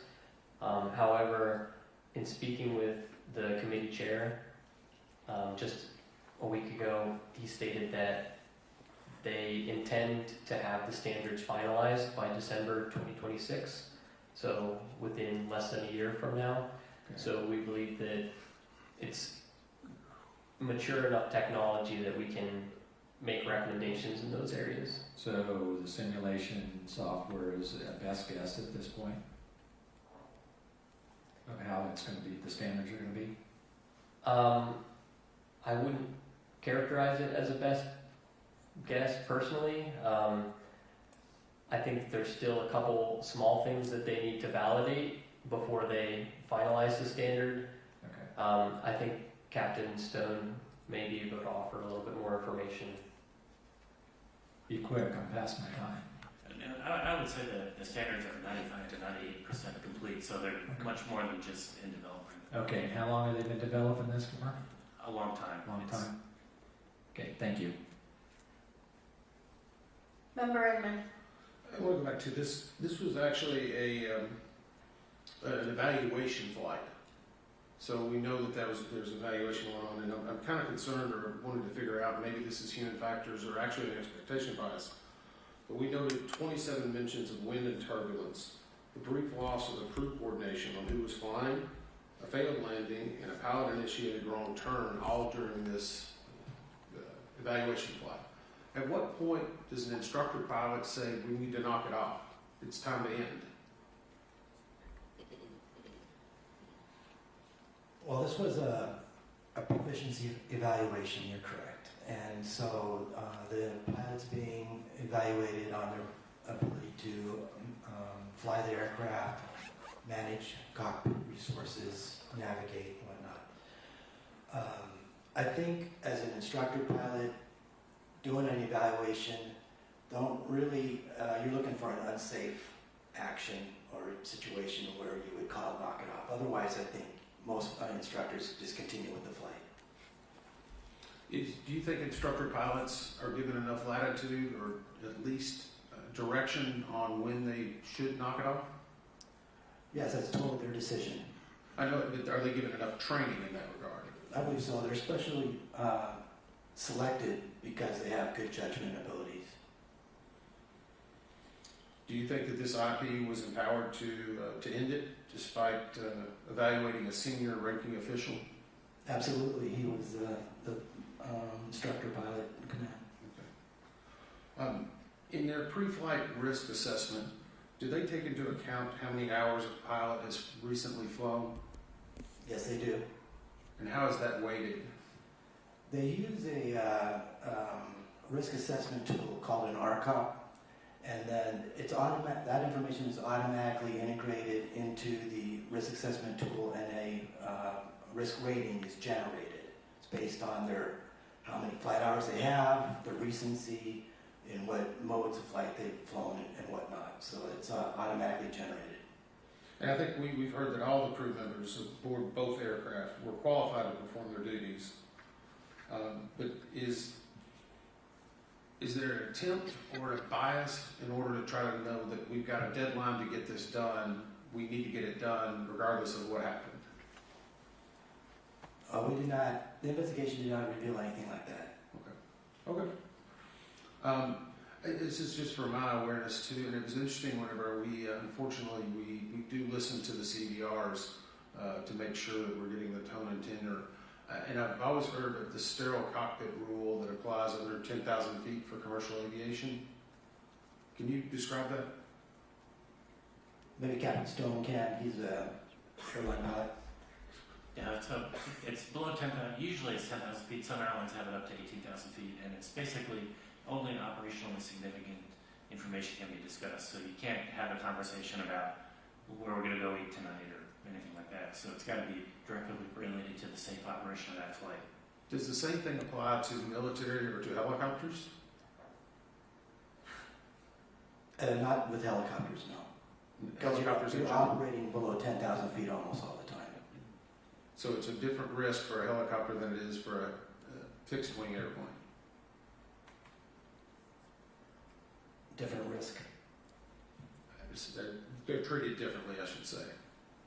That's correct. Helicopter operations are typically low altitude. You're always going to be communicating with your crew on the situation of aircraft, looking for traffic, navigating, and communicating with each other about what's going on. So yeah, that's always going on in a helicopter. Okay. And I know we talked a little bit earlier about the bias that these pilots have not been seeing aircraft arriving on 3-3 very often. Did we have a number of ATSAT reports on that? Did we find where this was specifically more defined at night? Do we have any data on that? I think that's something that we'll be covering in the next panel. Okay. I'll wait for the next one. Thank you. This may be for Mr. Hoyt. Hi, Nathan. Welcome to the discussion. All right. So I referenced in my opening statement a 1968 Midair collision, and again in '69, which was the worst air disaster in Indiana and remains so. We just passed, not a few years ago, the 50th, the mark of the 50 years since that occurred. And I mentioned the board's significant work in 1968 and '69 to hold mid-air collision public hearings in general and issue a number of recommendations, including, again, after 1968, recommending the expeditious development of a collision avoidance system and implementation on all civil aircraft. Also of note, in July of 1969, was the NTSB's first ever recommendation on another collision avoidance technology, positive train control, to prevent train-to-train collisions and to prevent incursions. Is basically a train slamming right into a work zone and hitting people.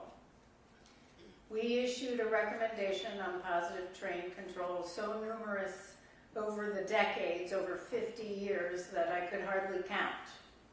It was many, many times, sometimes 6 times a year. For 50 years, we issued that recommendation. In 1969, there was no standard for positive train control. There was no group that got together and agreed on a written document of a standard for positive train control. It didn't even exist. Did not exist. But we recommended it. And guess what? Yes, it took us 50 years to get there. But Congress mandated it.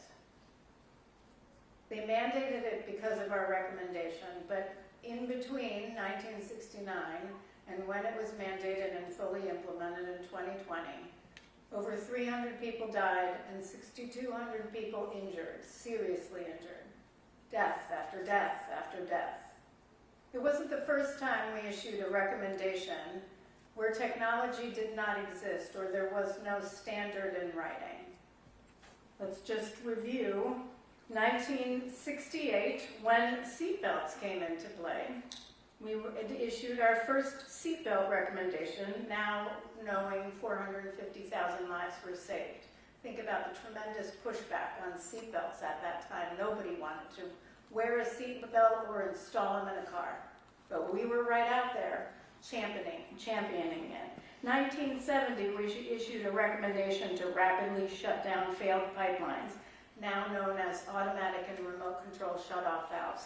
Didn't exist in 1970, but we investigated 15-something explosions, including one at a daycare that killed so many people.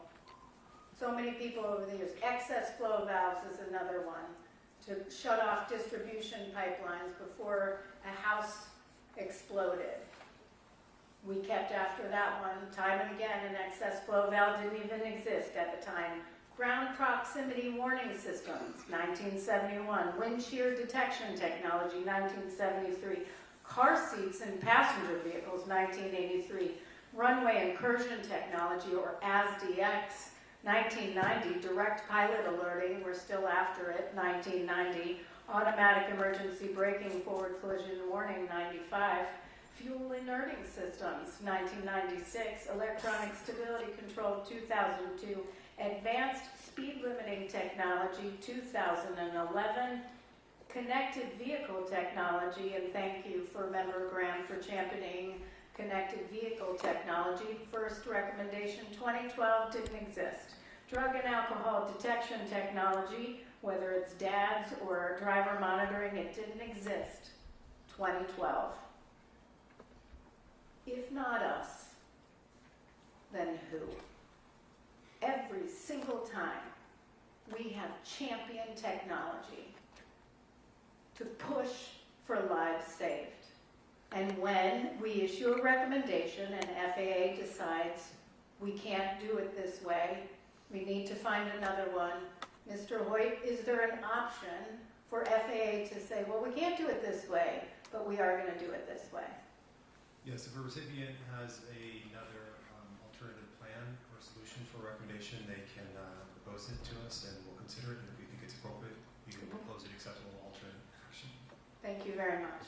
Member Graham. Thank you, Chair. I want to talk about technology now, too. I've been a big proponent of technology to help as a backup system out there. TCAS was a big deal when it came out. It has matured over time to be a really good thing, and it has saved my rear end a few times over the years with a resolution advisory. Unfortunately, in this situation, this accident, it had limitations where it wouldn't work, or wouldn't be effective. I think we've got to the bottom of that. So I want to talk a little bit about ACAS and ADSBN going forward here. I think it's important to point out I'm a believer in ADSBN, but I'm only a believer if we do it right and how it's integrated into the cockpit. Just to have it in is worthless, but if we do it right, what would that look like, Captain Stone? It would require that there be directional targets and that it's in a location on the cockpit in the primary field of view of the pilot so that they could see it. And also the audio for the alert integrated into their audio system so they could hear it. Yeah, so I would agree with that. You know, what else would be good tied in with that? Would it be directional alert, range, altitude? Yes, and one of our recommendations, we're asking that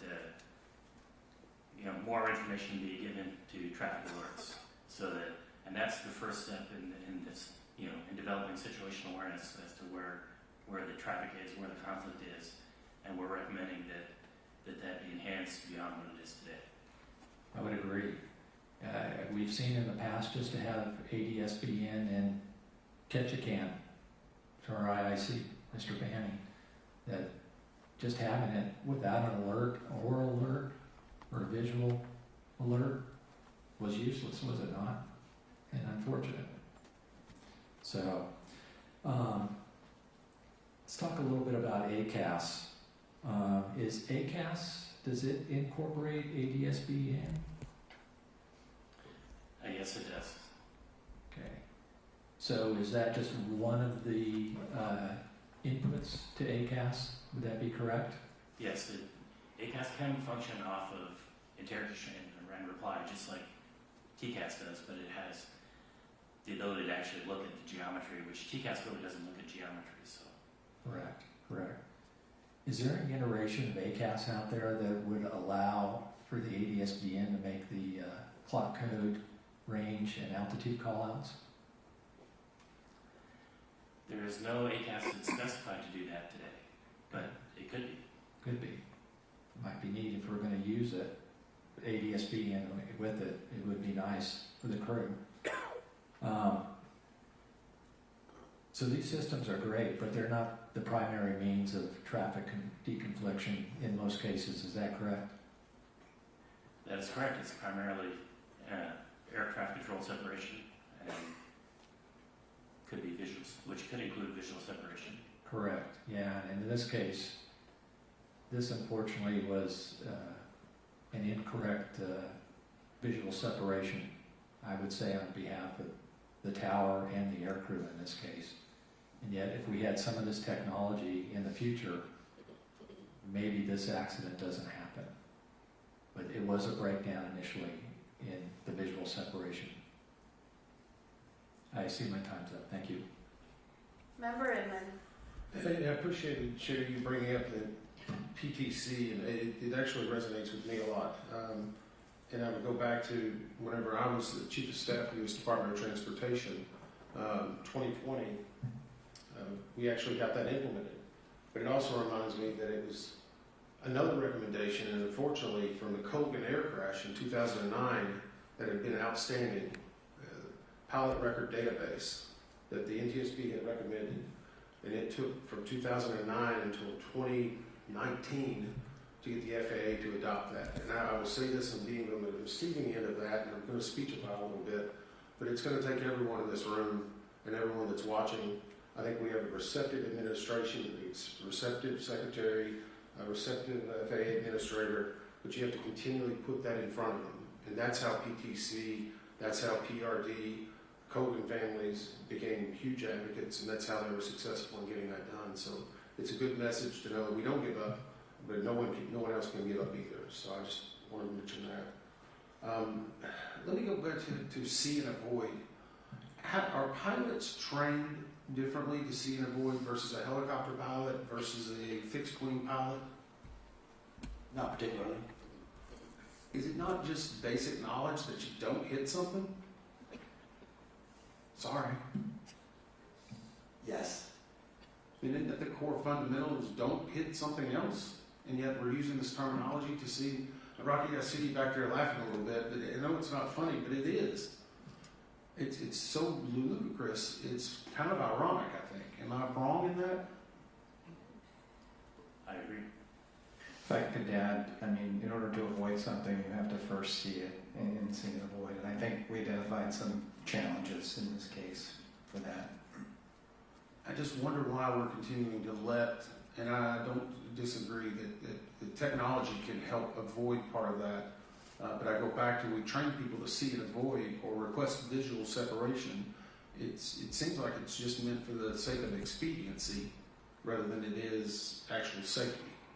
Is that a good assumption? I think staff determined in this case that there was an over-reliance on it in order to ensure the efficient flow of traffic in the terminal area. So it's more about getting the planes efficiently where they need to be.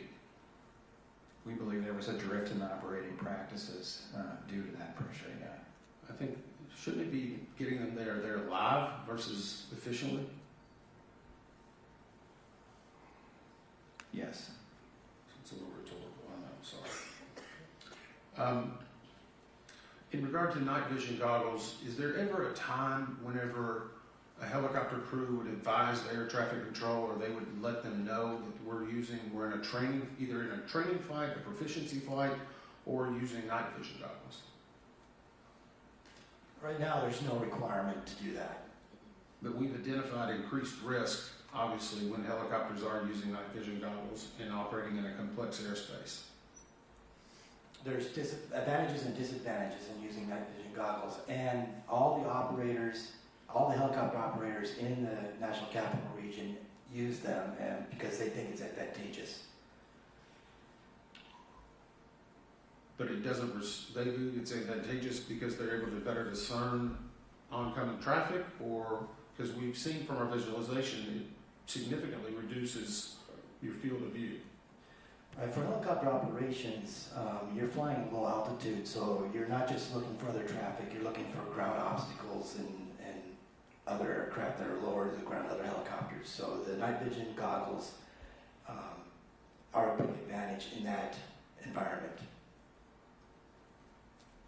Dr. Brandon, did you have something on that? I was just going to say, yeah, operating without them would likely increase the risk for helicopter crews, but we have made other recommendations that would reduce the risk of collision in the area, such as relocating their route so they don't have to spot oncoming airliners and increasing the use of collision avoidance technology. Okay. I see I'm out of time. Thank you. Rocky, does American Airlines have ADS-B on 302 of their A321 aircraft? Yes, I do. That was cockpit display. And it has a cockpit display in the pilot's primary field of view, yes. Yes, I flew jump seat and was able to watch it in operation. Tim, you're a pilot. Do you have ADS-B in? Yes, ma'am, I do. And you have a receiver that you bought, it was a Garmin, probably a couple $100, right? I think about 400, yes. And what does it provide you? So the interesting thing, I'm not flying a 121 airline. That's right. But for me, I do fly a 1931 biplane. Okay, so this airplane has no electrical system whatsoever. I have to turn the propeller by hand to start it. But for $400, I bought an ADS-BN unit that velcros to my panel, and using my phone in my ear, if I get traffic, I can hear the direction of that traffic, how far it is away from me, a clock position, and its altitude. Great. Olivia, can you pull up the PowerPoint slide that I had sent to you all on the 48 seconds? All right, so what we're looking at here on your right is had PAT 25, they had a 4-flight. Do you have 4-flight, Mr. LeBaron? Yes, I do. So you have 4-flight with ADS-B in? Yes. And so this, had they gotten that alert and had it been integrated in the helicopter, would have had 48 seconds before collision to do something. We know for a fact, or we know from our analysis, that they didn't realize that plane was there on the left. There was nothing. On the left here, we have flight 5342, and we did a simulation. They're barely even, they're just circling now from the Wilson Bridge 59 seconds before collision with ADS-B, and they would have gotten an alert instead of 19 seconds, correct?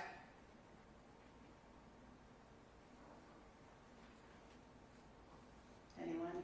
Yes, that is correct. That is correct. So would you rather have 19 seconds or 59 seconds?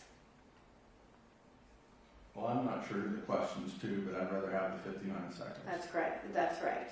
I mean, look how far out they are. That is our simulation. So let me tell you, with respect to ADS-B, the NTSB has recommended ADS-B out and in supported airborne traffic advisory systems that include oral and visual alerting functions 17 times since 2006 on Part 121, Part 135, and general aviation aircraft. In 2008, the board took a position in response to an FAA notice of proposed rulemaking which required ADS-B out. That the NTSB expressed concern that the FAA did not plan to require ADS-B in capability. We stated the safety board believes that the benefits of ADS-B technology warrant rapid adoption.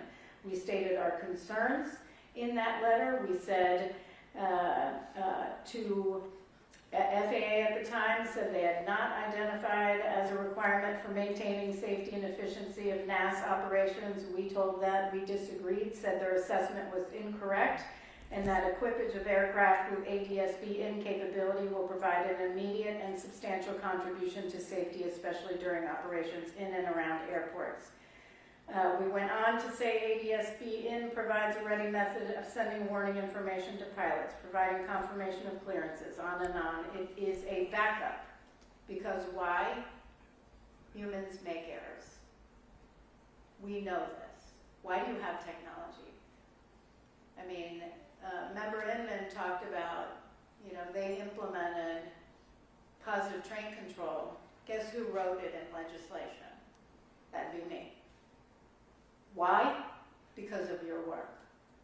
Over and over and over again. And so we went on to continue recommending ADS-B in. I wonder where we would be today if they actually did it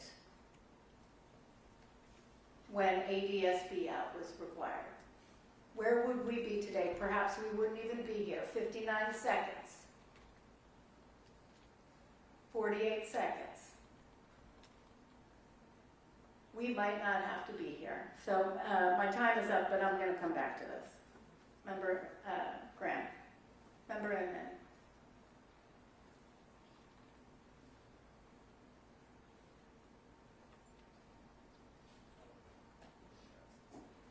Okay, just along those lines, I do want to stress, when we're thinking about where we are today, I want to read the last two responses from FAA, and it predates this administration. Honestly, thank you to Secretary Duffy, who has been a partner from day one.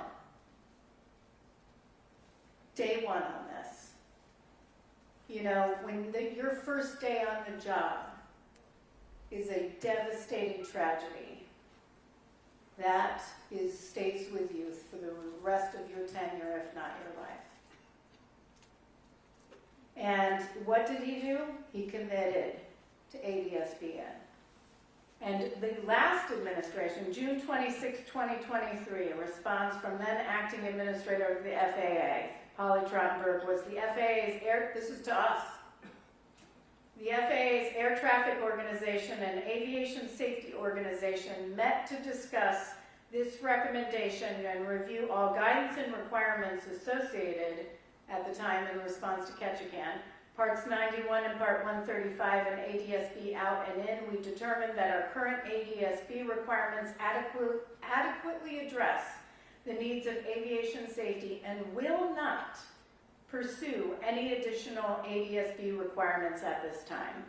And then we had another one, the last from them was November 6, 2024, Mike Whitaker, response to us saying, based on our discussions, it has been determined that our current ADS-B requirements continue to adequately address the needs of aviation safety. The FAA will not pursue additional ADS-B operator requirements at this time. In other words, they were okay without and not in. For those that are watching, that's like having a conversation with a wall. In order to communicate two entities, out, you got to receive in. You got to take that information in. Now, in this case, and I might be at 5 minutes. Do you want to know? In this case, I want to ask one thing about NTSB. If this aircraft had ADS-B in, and we know that the Army's helicopter had ADS-B out, would have been on, but it was programmed incorrectly on installation, so it was basically not transmitting out. But even if, and I've seen comments, it wouldn't have mattered, I've seen this in the press, it wouldn't have mattered if it had ADS-B in, because that aircraft, that helicopter, ADS-B out wasn't working. Do you agree with that? Am I going to ask Mr. McKinney, or am I going to ask Mr. Chihoun? So the helicopter was not transmitting ADS-B out, but with the NTSB service, that would provide the helicopter's position to ADS-B in displays. So in other words, even though the helicopter wasn't transmitting out, If that aircraft had ADSB in, it would have gotten information. Is TSB everywhere in the airspace?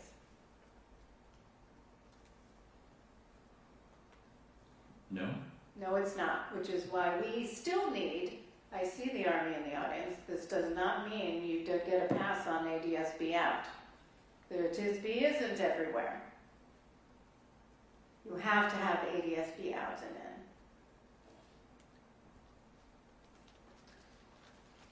Okay. Anything further? Okay, we're going to take a 15-minute break. Lunch break.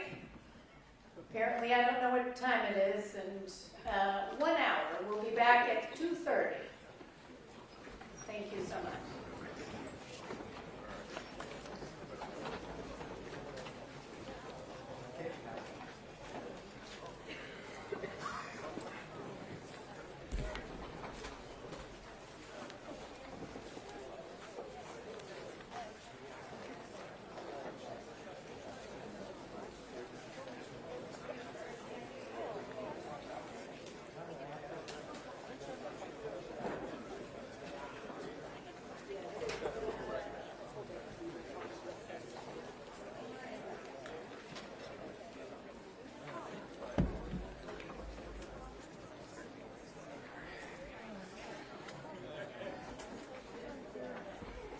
Careful, careful.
Set it up, but yes, we're not ready.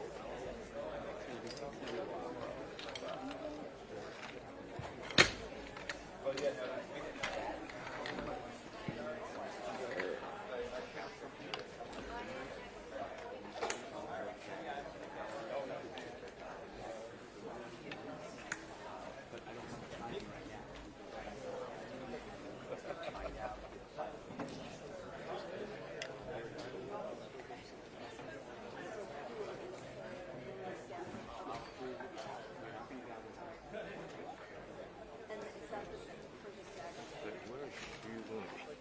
Is she coming up here or is she staying there? Good question.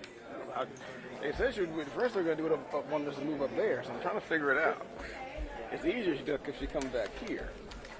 I would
All right.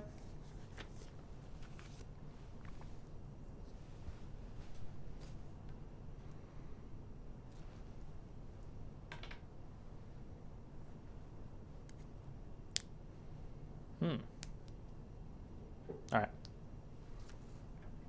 Do we want to knock out ins and outs?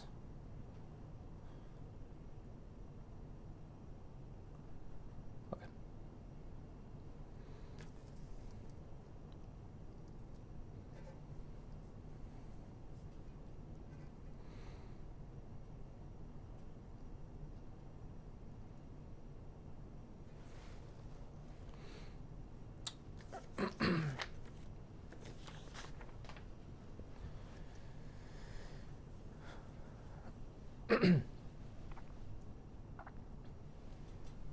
Some Democrats in Congress believe with a potential government shutdown on the horizon, they now have a political opportunity to send a message to the Trump administration and cut funding to DHS in the wake of a second U.S. citizen killed by federal agents.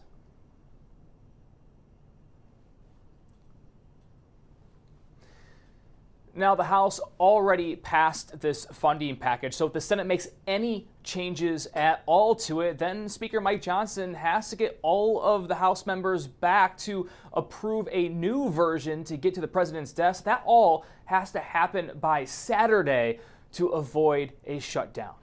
In Washington, Brian Abel reporting.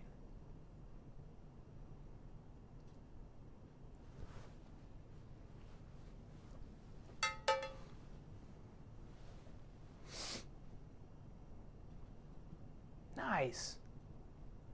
I like that. Yeah. Yeah. I ain't mad at you.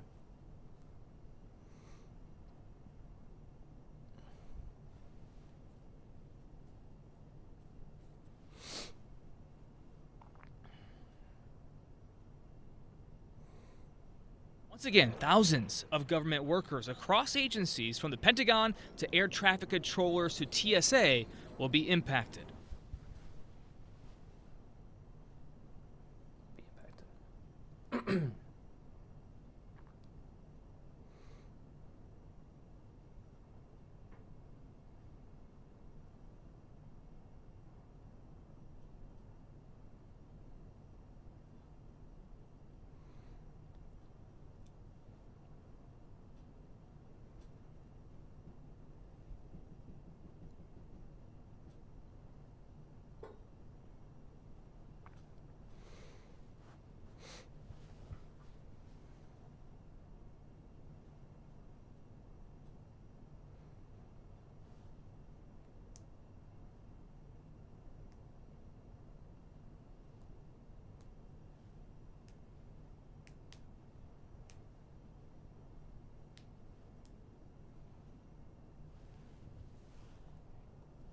All right.